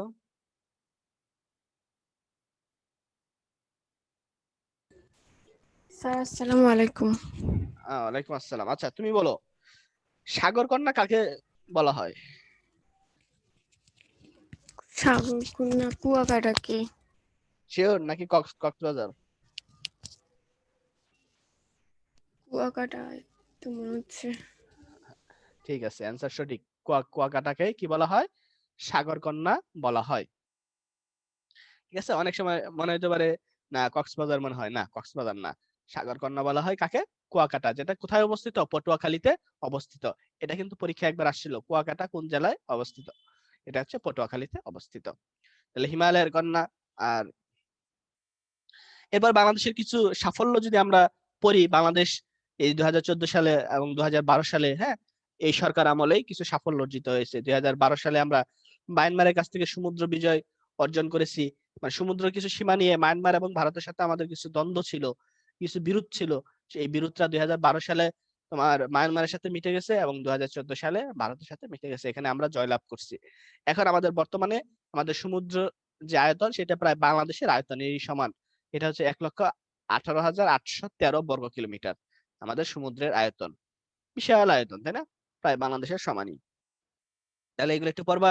এই যে ভারতের কাছ থেকে যে আদালত থেকে আমরা এই রায় পাইছি, আন্তর্জাতিক সালিসি আদালত, এই আন্তর্জাতিক সালিসি আদালতের এটা কোথায় অবস্থিত? এটা নেদারল্যান্ডের হেগে অবস্থিত, নেদারল্যান্ড হেগ।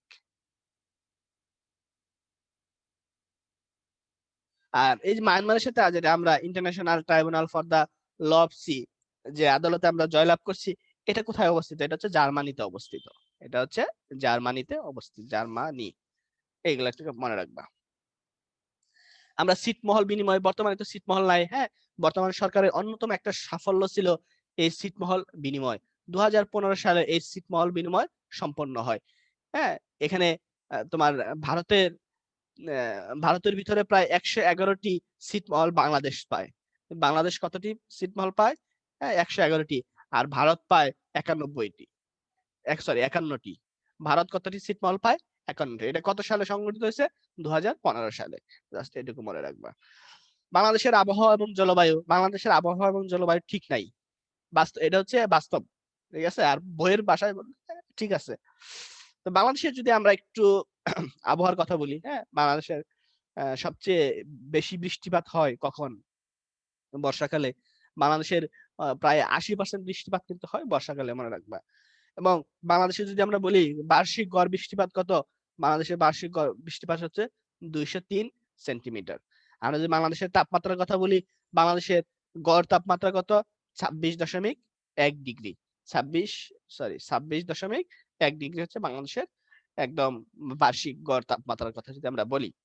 বাংলাদেশের সবচেয়ে উষ্ণতম স্থান, সবচেয়ে গরম স্থান কোথায় যদি বলি, সেটা হচ্ছে নাটোর, নাটোরের লালপুর। আর যদি আমরা বলি উষ্ণতম জেলা কোনটা, এটা হচ্ছে উষ্ণতম স্থান। আর আমরা যদি বলি উষ্ণতম জেলা কোনটা, তাহলে তোমরা উষ্ণতম জেলার নাম বলবা হচ্ছে রাজশাহী। উষ্ণতম জেলা হচ্ছে রাজশাহী। আমরা বাংলাদেশের শীতলতম স্থানের কথা যদি বলি, শীতলতম স্থান হচ্ছে মৌলভীবাজারের শ্রীমঙ্গল। শীত সবসময় বেশি থাকে, কিন্তু যদি আমরা শীতলতম জেলার কথা বলি, জেলা হিসেবে যদি বলি, তাহলে জেলা হচ্ছে সিলেট। শীতলতম জেলা হচ্ছে কোনটা? সিলেট। তাহলে এই জিনিসগুলো একটু মনে রাখবা। বাংলাদেশের আবহাওয়া নিয়ে একটা আবহাওয়া অধিদপ্তর আছে, যেটাকে আমরা বলতেছি স্পারসো, SPARRS, স্পারসো। হ্যাঁ, স্পারসো তাহলে একটা আবহাওয়া অধিদপ্তর। এটা কোন মন্ত্রণালয়ের অধীনে আছে এটা একটু মনে রাখবা। এটা হচ্ছে প্রতিরক্ষা মন্ত্রণালয়ের অধীনে। এর চেয়ে বেশি কিছু পড়ার দরকার নাই এগুলা থেকে। বাংলাদেশের নদ নদী থেকে ভালো করে শুনে রাখো। হ্যাঁ, এই যে বাকি যারা চলে গেছে তারা তো এগুলা শুনতে পাবে না। হ্যাঁ, না শুনতে পেলে সেটা সে বুঝে নেবে। এই নদ নদী নিয়ে আগে অনেক প্রশ্ন আসতো, কিন্তু ইদানিং নদ নদী নিয়ে আসলে খুব বেশি প্রশ্ন আসতে দেখা যায় না।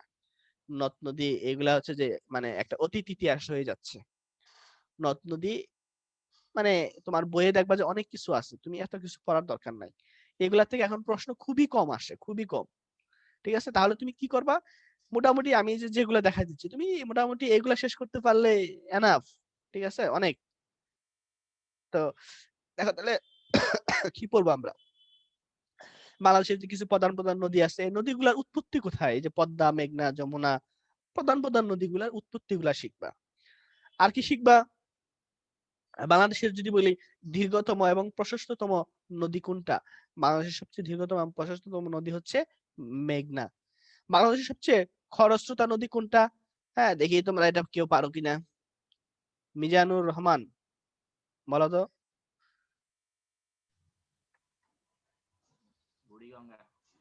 বুড়িগঙ্গা। তাহলে বুড়িগঙ্গা নিয়ে সুবানু দরকার। এই বাড়ি কই মিজানুর? ঢাকা, চকরিয়া। চিটাগাঙ্গের মানুষ চিটাগাঙ্গা পুয়া হইয়া এই এই এই এই কথা বললে হবে রে? বাংলাদেশের সবচেয়ে খরস্রোতা নদী হচ্ছে কর্ণফুলী নদী। ঠিক আছে, এটা এই জন্য তোমাদেরকে ধরলাম যে দেখি পারো কিনা। কর্ণফুলী। বাংলাদেশ এবং ভারতকে পৃথক করছে কোন নদী? ইম্পর্টেন্ট, হারিয়াভাঙ্গা নদী, যেটা সাতক্ষীরাতে অবস্থিত।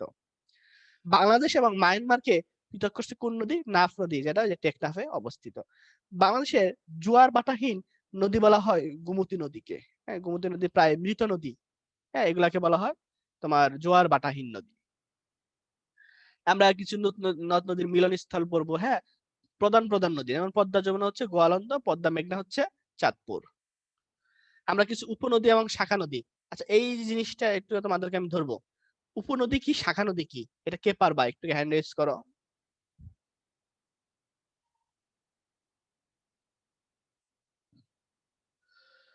কই হ্যান্ড রেজ কারো দেখতেছি না। মাহমুদ, মামুন, না মাহমুদ, মাহমুদ বলো। আসসালামু আলাইকুম। ওয়ালাইকুম আসসালাম। হ্যাঁ, ওয়ালাইকুম আসসালাম। উপনদী কি, শাখা নদী কি? ভাই উপনদী হচ্ছে মানে ওটা থেকে মানে বড় সড়ো এক মানে দুইটা শাখা মানে সৃষ্টি হয়েছে আর কি, মানে শাখা নাম মানে দুইটা পর্বত সৃষ্টি হয়েছে আর কি উপনদী। আর ওগুলো মানে বাচ্চা যেগুলো আছে সেগুলো হচ্ছে শাখা নদী, তাই? মানে চিকন চিকন যেগুলা তুই কি মানে বুঝাইতেছিস? নাতি তুই কি বুঝাইতেছিস? তুই নিজেই তো বুঝতেছিস না, আমার কাছে মনে হয়।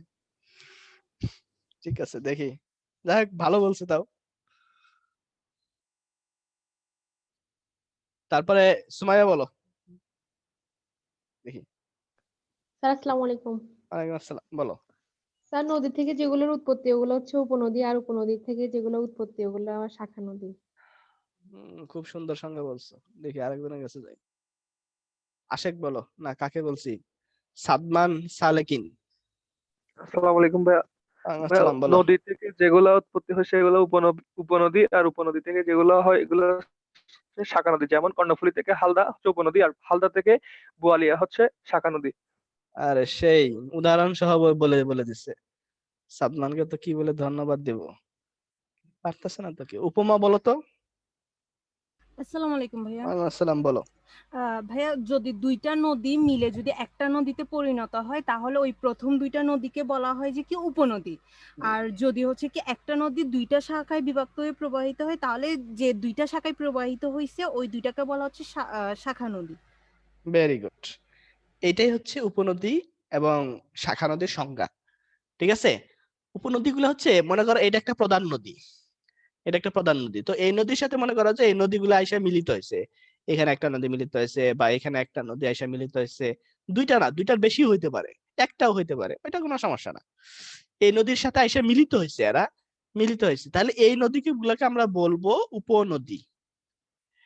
আবার এই নদীটা ধরো এখান থেকে এখানে একটা শাখা বের হয়েছে, হ্যাঁ এইদিকে একটা শাখা বের হয়েছে, অর্থাৎ পানিগুলো এইদিকে গেছে, হ্যাঁ এখান থেকে মনে করো যে এইদিকে একটা শাখা বের হয়েছে, ঠিক আছে, এইদিকে পানি গেছে, এই নদীগুলোকে আমরা বলবো শাখা নদী। তাহলে একটা হচ্ছে এখানে পানি এসে পড়বে মিলিত হবে, আর একটা হচ্ছে এখান থেকে বের হয়ে যাবে, এটা হচ্ছে উপনদী শাখা নদী। যাই হোক, তো কোন নদীর উপনদী কোনটা, শাখা নদী কোনটা, হ্যাঁ এগুলা যে আমি চার্টের মধ্যে যেগুলো দেখাইছি এগুলো হচ্ছে মোস্ট ইম্পর্টেন্ট।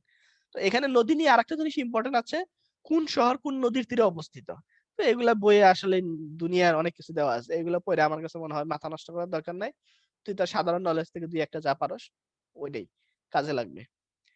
তো এই উপনদীর শাখা নদীগুলা এগুলা ইম্পর্টেন্ট আছে কয়েকটা। আমরা যদি বাংলাদেশের কিছু বিখ্যাত বাঁধের কথা বলি, হ্যাঁ বাঁধ হচ্ছে যে নদীর উপরে বাঁধ দিয়ে নদীর পানিকে নিয়ন্ত্রণ করা। তবে এই জিনিসটা কোনো আন্তর্জাতিক আইনে স্বীকৃতি না, হ্যাঁ তুমি নদীর গতিপথকে যদি তুমি পরিবর্তন করে দাও, তুমি সেই নদী সেটা দিয়ে তুমি কখনোই ভালো কিছু করতে পারবে না। এই যে দেখো এই ভারত, হ্যাঁ গঙ্গা নদীর উপর এই যে যে বাঁধটা দিছে যেটাকে আমরা বলতেছি ফারাক্কা বাঁধ, ঠিক আছে, এই ফারাক্কা বাঁধ দেওয়ার কারণে ভারতেও ক্ষতি হচ্ছে, বাংলাদেশেও ক্ষতি হচ্ছে। এটা হচ্ছে তিস্তা ব্যারেজ, তিস্তা বাঁধ, তিস্তা নদীর উপর দেওয়া হয়েছে। আর এই যে আরেকটা বাঁধ দেওয়ার কথা ছিল টিপাই মুখ বাঁধ, ঠিক আছে, এটা কোন নদীর তীরে অবস্থিত, বরাক নদীতে। তাহলে এগুলো একটু জানবা যে কোন বাঁধ কোন নদীর তীরে অবস্থিত বা কোন নদীতে দেওয়া হয়েছে। ফারাক্কা বাঁধ গঙ্গা, তিস্তা বাঁধ এটা হচ্ছে তিস্তা নদী, টিপাই মুখ বাঁধ বরাক নদী, ইম্পর্টেন্ট গুলা। বাংলাদেশের দ্বীপের কথা যদি আমরা বলি, হ্যাঁ বাংলাদেশ এটা একটু মনে রাখবা যে পৃথিবীর সবচেয়ে বৃহত্তম বদ্বীপ। বদ্বীপ বলতে কি বোঝায়, বদ্বীপ বলতে বোঝায় তোমার তিন দিকে স্থলভাগ একদিকে জলভাগ, এটাকে বলা হয় বদ্বীপ। আর দ্বীপ বলতে বোঝায় চতুর্দিকেই পানি। তো পৃথিবীর সবচেয়ে বৃহত্তম বদ্বীপ কিন্তু হচ্ছে কি বাংলাদেশ, আর বাংলাদেশের বৃহত্তম বদ্বীপ হচ্ছে সুন্দরবন, ঠিক আছে, বাংলাদেশের সবচেয়ে বৃহত্তম বদ্বীপ হচ্ছে সুন্দরবন। তো বাংলাদেশের যদি আমরা দ্বীপের কথা বলি, সবচেয়ে বড় দ্বীপ হচ্ছে ভোলা, যেটা একটা জেলা, হ্যাঁ একটা দ্বীপ নিয়ে একটা জেলা হয়ে গেছে। আরো কিছু ইম্পর্টেন্ট দ্বীপ আছে, সেন্ট মার্টিন দ্বীপ, যেটা স্থানীয় ভাষায় কি বলা হয়, নারিকেল জিঞ্জিরা। এই যে তোমরা একটা ছবি দেখতেছো, এটা হচ্ছে কি সেন্ট মার্টিন দ্বীপের ছবি। হ্যাঁ বাংলাদেশের একমাত্র প্রবাল দ্বীপ বলা হয়, পরীক্ষায় কিন্তু প্রশ্ন আসে যে বাংলাদেশের একমাত্র প্রবাল দ্বীপ কোনটি, সেন্ট মার্টিন। এই সেন্ট মার্টিনের একটা জায়গার নাম আছে কি সেরা দ্বীপ, যেটা হচ্ছে বাংলাদেশের সর্বদক্ষিণের স্থান। নিজুম দ্বীপ এটা হচ্ছে হাতিয়াতে অবস্থিত, এটাকে হচ্ছে একটা মিনি সুন্দরবন বলা হয়, অর্থাৎ সুন্দরবনের মতো। এবং এই নিজুম দ্বীপকে বাংলাদেশ সরকার কিন্তু কি করছে, তোমার ওই জাতীয় উদ্যান হিসাবে ঘোষণা করছে। বাংলাদেশের সবচেয়ে বড় জাতীয় উদ্যান কিন্তু এখন এই তোমার নিজুম দ্বীপের যে উদ্যানটা, হ্যাঁ এটা হচ্ছে বাংলাদেশের সবচেয়ে বড় জাতীয় উদ্যান। কুতুবদিয়া দ্বীপ, কুতুবদিয়া দ্বীপ সম্পর্কে তুমি মনে রাখবা এই দ্বীপে বাতিঘর আছে, হ্যাঁ প্রাচীনকালে জাহাজ চলাচলের জন্য, ঠিক আছে, তোমার কিছু ওই লাইট নির্মাণ করা হয় বিভিন্ন দ্বীপে। এরকম একটা দ্বীপ হচ্ছে কুতুবদিয়া দ্বীপ, যে দ্বীপে কি আছে, বাতিঘর আছে। মহেশখালী, মহেশখালী সম্পর্কে মনে রাখবা বাংলাদেশের একমাত্র পাহাড়ি দ্বীপ, বাংলাদেশের একমাত্র পাহাড়ি দ্বীপ হচ্ছে মহেশখালী। এবং এই মহেশখালীতেই কিন্তু মহেশখালীর মাতার বাড়িতে কিন্তু বাংলাদেশের সব মানে গভীরতম সমুদ্র বন্দর নির্মিত হচ্ছে কোথায়, এই মহেশখালীর মাতার বাড়িতে, ঠিক আছে। দক্ষিণ তালপট্টি দ্বীপ এটা হচ্ছে ভারত এবং বাংলাদেশের একটা বিরোধপূর্ণ একটা দ্বীপ, হ্যাঁ এই দ্বীপটা বাংলাদেশও দাবি করতেছে, ভারতও দাবি করতেছে। বাংলাদেশ এই দ্বীপটার নাম দিচ্ছে পূর্বাশা দ্বীপ, হ্যাঁ পূর্বাশা দ্বীপ। আর ভারত এই দ্বীপটার নাম দিচ্ছে হচ্ছে, ভারত এই দ্বীপটার নাম দিচ্ছে হচ্ছে নিউমুর, ঠিক আছে। এটা কোথায় অবস্থিত, এটা হচ্ছে যে সাতক্ষীরাতে হারিয়াবাঙ্গা নদীর তীরে অবস্থিত। তাহলে দক্ষিণ তালপট্টি দ্বীপ সাতক্ষীরাতে অবস্থিত। এরপরে আমরা সোনাদিয়া দ্বীপ, সোনাদিয়া দ্বীপ এখানেও একটা তোমার গভীর সমুদ্র বন্দর নির্মাণ করার প্ল্যান চলতেছে। মনপুরা দ্বীপ, তোমরা মনপুরা ছবি অনেকে দেখছো, সেই মনপুরা দ্বীপ কোথায় অবস্থিত, ভোলাতে অবস্থিত। এখানে আরেকটা দ্বীপের কথা তোমরা মনে রাখবা, সেটা হচ্ছে বঙ্গবন্ধু দ্বীপ। বঙ্গবন্ধু দ্বীপ কোথায় অবস্থিত কে বলতে পারবা, দেখি হ্যান্ড রেজ করো তো, কে, তাকরিবা ইসলাম বলো।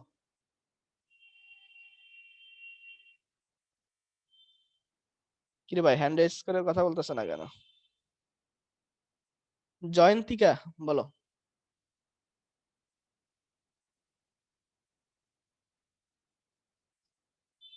পোলাপান,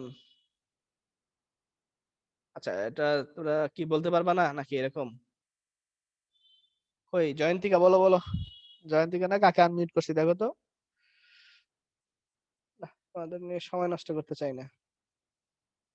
প্রশ্ন ধরলে বলো না। তানি, তানি বলো তো। টাঙ্গাইলে। টাঙ্গাইলে? টাঙ্গাইলে তোমার কাছে কেন মনে মনে হলো টাঙ্গাইলে বলো তো? বঙ্গবন্ধুর জন্ম এখানে না, একদম ফার্স্ট ওখানে রিলেটেড কিছু। এই বঙ্গবন্ধুর জন্ম কোথায়? না না, একটু দাঁড়ান স্যার, আমি কনফিউজ হয়ে যাচ্ছি। আয় আল্লাহ, বঙ্গবন্ধুর জন্ম নিয়ে স্যার মাথা থেকে পুরো ছুটে গেছে। আমি গোপালগঞ্জের টুঙ্গিপাড়াতে বঙ্গবন্ধুর জন্ম, হ্যাঁ হ্যাঁ তাই হ্যাঁ, না? টুঙ্গিপাড়া, সরি সরি সরি, হ্যাঁ টুঙ্গিপাড়া, টাঙ্গাইল। টুঙ্গিপাড়াতে। আচ্ছা, বঙ্গবন্ধু দ্বীপ টুঙ্গিপাড়াতে না, বঙ্গবন্ধু দ্বীপ হচ্ছে বঙ্গোপসাগরে। হ্যাঁ, বঙ্গোপসাগরে এই যে সুন্দরবনে, সুন্দরবনের তোমার দুবলাচর একটা আছে, জায়গা আছে, সেই দুবলাচর থেকে 10 কিলোমিটার দক্ষিণে যাইতে হয়। ওইখানে একটা নতুন একটা দ্বীপ গজাইছে 1992 সালে, এই দ্বীপটা গজায় এবং নাম দেওয়া হয় বঙ্গবন্ধু দ্বীপ। ঠিক আছে, তাহলে বঙ্গবন্ধু দ্বীপ ওই সুন্দরবনের দক্ষিণ সাইডে আর কি। যদি বলা হয় কোথায়, তাহলে সুন্দরবন বললেও হবে, বা তুমি যদি বলো যে বঙ্গোপসাগরে, হ্যাঁ, যেহেতু এটা বঙ্গোপসাগর, বঙ্গোপসাগরে তো একটা দ্বীপ উঠছে। ঠিক আছে, ওকে।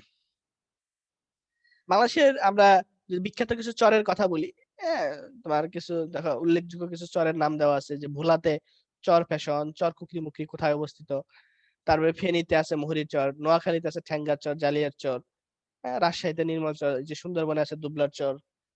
এগুলা কয়েকটা চরের নাম একটু মনে রাখবা। ঠিক আছে, বাংলাদেশে যদি আমরা বিখ্যাত কিছু বিলের কথা বলি, ঠিক আছে, তো বাংলাদেশের সবচেয়ে বড় বিল হচ্ছে কোনটা? চলন বিল, যার অধিকাংশ হচ্ছে পাবনা জেলায় অবস্থিত। অধিকাংশ, অধিকাংশ। তাছাড়া নাটোরে আছে, সিরাজগঞ্জেও এই বিলের কিছু অংশ আছে। আরিয়াল বিল কোথায় অবস্থিত? মুন্সিগঞ্জে অবস্থিত। বইয়ে দেখবা যে বিল নিয়ে আরো অনেক কিছু দেওয়া আছে, এত কিছু লাগবে না রে ভাই। বাংলাদেশে যদি হাওর নিয়ে বলি, বাংলাদেশের সবচেয়ে বড় হাওর হচ্ছে হাকালুকি হাওর, সর্ববৃহত্তম হাওর। 1 নাম্বার তথ্য মনে রাখলাম। 2 নাম্বার তথ্য হচ্ছে এই যে দেখো জেলেরা মাছ ধরতেছে, এই হাকালুকি হাওরকে বলা হয় মিঠা পানির মাছের প্রধান উৎস। মিঠা পানির মাছের প্রধান উৎস হচ্ছে এই হাকালুকি হাওর। ঠিক আছে, আচ্ছা, এরপরে আমরা টাঙ্গুয়ার হাওর পড়বো। টাঙ্গুয়ার হাওর হচ্ছে বাংলাদেশের মানে একটা হাওর, একমাত্র হাওর যেটাকে রামসার সাইট হিসেবে ঘোষণা করা হয়েছে। রামসার সাইট, তোমরা কি বলতে পারবা কেউ রামসার সাইট জিনিসটা কি? যে যদি কেউ পারো একটু হ্যান্ড রেজ করো তো দেখি, আমি সবার হাতগুলো নামাই দিচ্ছি আবার। রামসার সাইট জিনিসটা কি যদি পারো কেউ একটু হ্যান্ড রেজ করো, তাকে আমি সুন্দর করে একটা ধন্যবাদ দিব। এই কাকে? সাজেদুল বলো। জি ভাইয়া, অতি বিপন্ন স্থানকে রামসার সাইট বলা হয়। না, অতি বিপন্ন স্থানকে রামসার সাইট বলা হয় না, এটা ঠিক না। দেখি আরো কেউ পারবা কিনা রামসার সাইট। ওকে, সমস্যা নাই, আমি বলে দিচ্ছি। রামসার, এটা শব্দটা আসছে হচ্ছে ইরানের একটা জায়গার নাম। 1917 সালে ইরানের কোথায়? রামসারে একটা সম্মেলন হয়।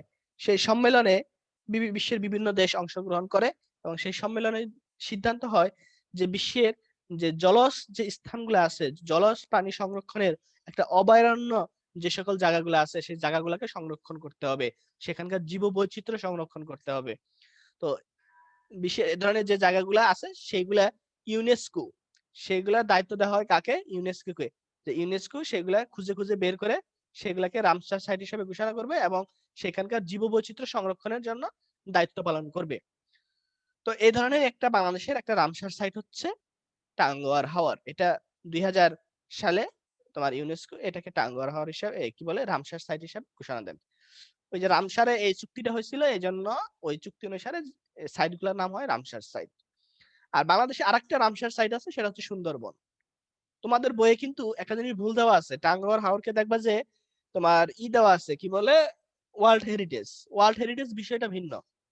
হ্যাঁ, এটা একটু মনে রাখবা, তোমাদের ডাইজেস্টে একটু ভুল দেওয়া আছে, এটা হচ্ছে যে ওয়ার্ল্ড হেরিটেজ না, এটা হচ্ছে রামসার সাইট। তো আরেকটা রামসার সাইট হচ্ছে সুন্দরবনকে 1992 সালে ইউনেস্কো কি করে রামসার সাইট হিসেবে ঘোষণা দেন। তাহলে বাংলাদেশের একটু লিখে লিখে রাখো এগুলা, এটা তুমি নইলে ভুল করবাই। বাংলাদেশের রামসার সাইট হচ্ছে দুইটা, একটা হচ্ছে টাঙ্গুয়ার হাওর আর একটা হচ্ছে সুন্দরবন। আর যদি আমরা ওয়ার্ল্ড হেরিটেজের কথা বলি, ওয়ার্ল্ড হেরিটেজ বিশ্ব ঐতিহ্য, হ্যাঁ ওয়ার্ল্ড হেরিটেজ, এটাও ইউনেস্কো ঘোষণা দেয়। বাংলাদেশের ওয়ার্ল্ড হেরিটেজ আছে তিনটা। বাংলাদেশে ওয়ার্ল্ড হেরিটেজ আছে তিনটা। কি কি আছে? একটা হচ্ছে যে তোমার ৬০ গম্বুজ মসজিদ, বাগেরহাটের যে ৬০ গম্বুজ মসজিদ, এটা হচ্ছে একটা ওয়ার্ল্ড হেরিটেজ। এরপরে আছে হচ্ছে তোমার পাহাড়পুর বৌদ্ধ বিহার, যেটা নওগাঁতে অবস্থিত। হ্যাঁ, পাহাড়পুর বৌদ্ধ বিহার। আরেকটা আছে হচ্ছে এই যে সুন্দরবন। সুন্দরবনও এটাকে ওয়ার্ল্ড হেরিটেজ হিসেবে ঘোষণা দেওয়া হয়েছে সুন্দরবন। এই ৬০ গম্বুজ মসজিদ এবং পাহাড়পুর বৌদ্ধ বিহারকে কি বলে ওয়ার্ল্ড হেরিটেজ হিসেবে ঘোষণা দেওয়া হয় ১৯৮৫ সালে। আর সুন্দরবনকে ওয়ার্ল্ড হেরিটেজ হিসেবে ঘোষণা দেওয়া হয় ১৯৯৭ সালে। ১৯৯৭ সালে। তাহলে ওয়ার্ল্ড হেরিটেজ হচ্ছে এই তিনটা: ৬০ গম্বুজ মসজিদ, পাহাড়পুর বৌদ্ধ বিহার, সুন্দরবন। আর রামসার সাইট হচ্ছে দুইটা, একটা হচ্ছে টাঙ্গুয়ার হাওর, একটা হচ্ছে সুন্দরবন। ঠিক আছে? তো এইগুলা কে ঘোষণা করে? এগুলা ইউনেস্কো ঘোষণা করে, এগুলা যাতে ভুল না হয়। বাংলাদেশের ঝর্ণার কথা যদি বলি, বাংলাদেশের একমাত্র শীতল পানির ঝর্ণা হিমছড়ি, যেটা কক্সবাজারে। একমাত্র গরম পানির ঝর্ণা হচ্ছে সীতাকুণ্ড। সুবলং ঝর্ণা অন্যতম একটা ঝর্ণা, যেটা কোথায় অবস্থিত? রাঙ্গামাটিতে অবস্থিত। এটা বাংলাদেশের ঝর্ণা হবে না, এটা ভ্যালি হবে। কয়েকটা ভ্যালি, হালদা ভ্যালি কোথায় অবস্থিত? Khagrachari, Sangu valley Chattogram, Napitkhali valley Cox's Bazar. এগুলো এতটা ইম্পর্টেন্ট কিছু না। বাংলাদেশের সমুদ্র সৈকতের কথা যদি আসি, বাংলাদেশের সবচেয়ে বড় সমুদ্র সৈকত হচ্ছে কক্সবাজার। আচ্ছা, এখানে কক্সবাজারের বাসা আছে এরকম কেউ আছে? এটা হ্যান্ড রেজ করো তো দেখি। হ্যাঁ, অনেকে হাত তুলছ। মিজানুর রহমান সাইদ, এই আনমিউট করো। হ্যাঁ মিজান, শুনতেছো? বলো তো কক্সবাজারের প্রাচীন নাম কি?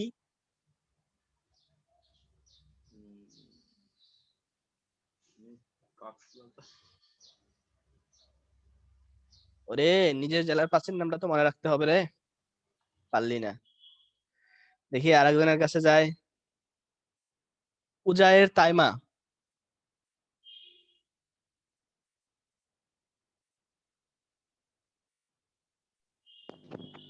স্যার আসসালামু আলাইকুম।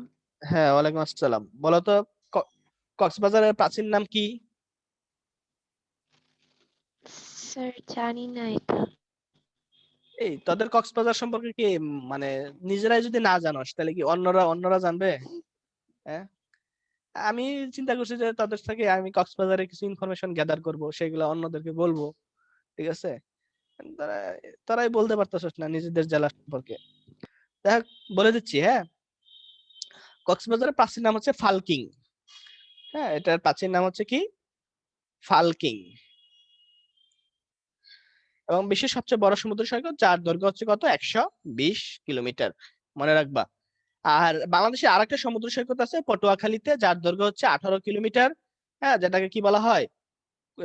পটুয়াখালী জেলাতে আর কি কুয়াকাটা সমুদ্র সৈকত, যেটা আমরা একটু আগে বলছি, যেটাকে সাগরকন্যা বলা হয়। যে স্থানটিতে দাঁড়িয়ে তুমি একই সাথে সূর্যোদয় এবং সূর্যাস্ত দেখতে পারবা। ঠিক আছে? আমরা বাংলাদেশের যদি জনসংখ্যার কথা আসি, বাংলাদেশে বর্তমানে জনসংখ্যায় বাংলাদেশের অবস্থান কত? জনসংখ্যায় বাংলাদেশের অবস্থান হচ্ছে ৮ম। ঠিক আছে? এটা একটু মনে রাখবে। বাংলাদেশের জনসংখ্যা বিষয়ক একটা প্রতিষ্ঠান আছে, যে প্রতিষ্ঠানের নাম হচ্ছে নিপট। বাংলাদেশে যদি আমরা ক্ষুদ্র নৃগোষ্ঠীর কথা আসি, বাংলাদেশে মোট বর্তমানে কতটি উপজাতি আছে? এটা কে পারবা? একটু হ্যান্ড রেজ করো দেখি।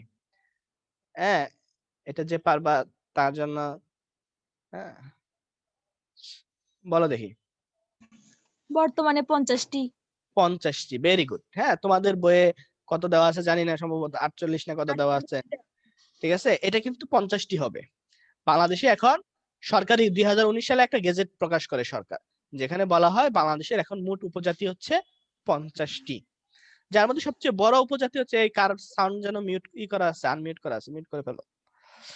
সবচেয়ে বড় উপজাতি হচ্ছে, জনসংখ্যায় সবচেয়ে বেশি উপজাতি হচ্ছে চাকমা, দ্বিতীয় হচ্ছে সাঁওতাল। আর বাংলাদেশে একমাত্র মুসলিম উপজাতি হচ্ছে পাঙ্গন, এগুলা মনে রাখবা।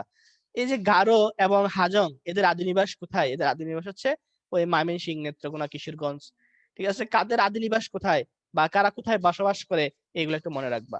মণিপুরি খাসিয়া এরা কোথায় বসবাস করে? এরা মেইনলি বসবাস করে সিলেটে। রাখাইনটা কোথায় বাস করে? সমুদ্র এলাকায়। সমুদ্র এলাকা বলতে কি কি আছে?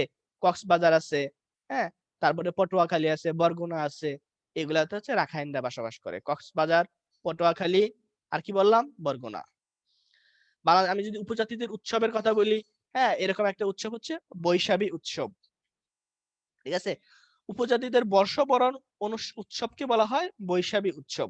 ঠিক আছে, এই বৈশাখী দিয়ে কি বোঝায়? এই বৈশাখী দিয়ে তিনটা উৎসব বোঝায়। একটা হচ্ছে বই দিয়ে একটা, সা দিয়ে একটা, বি দিয়ে একটা। বি দিয়ে বোঝায় হচ্ছে বিজু। বি দিয়ে কি বোঝায়?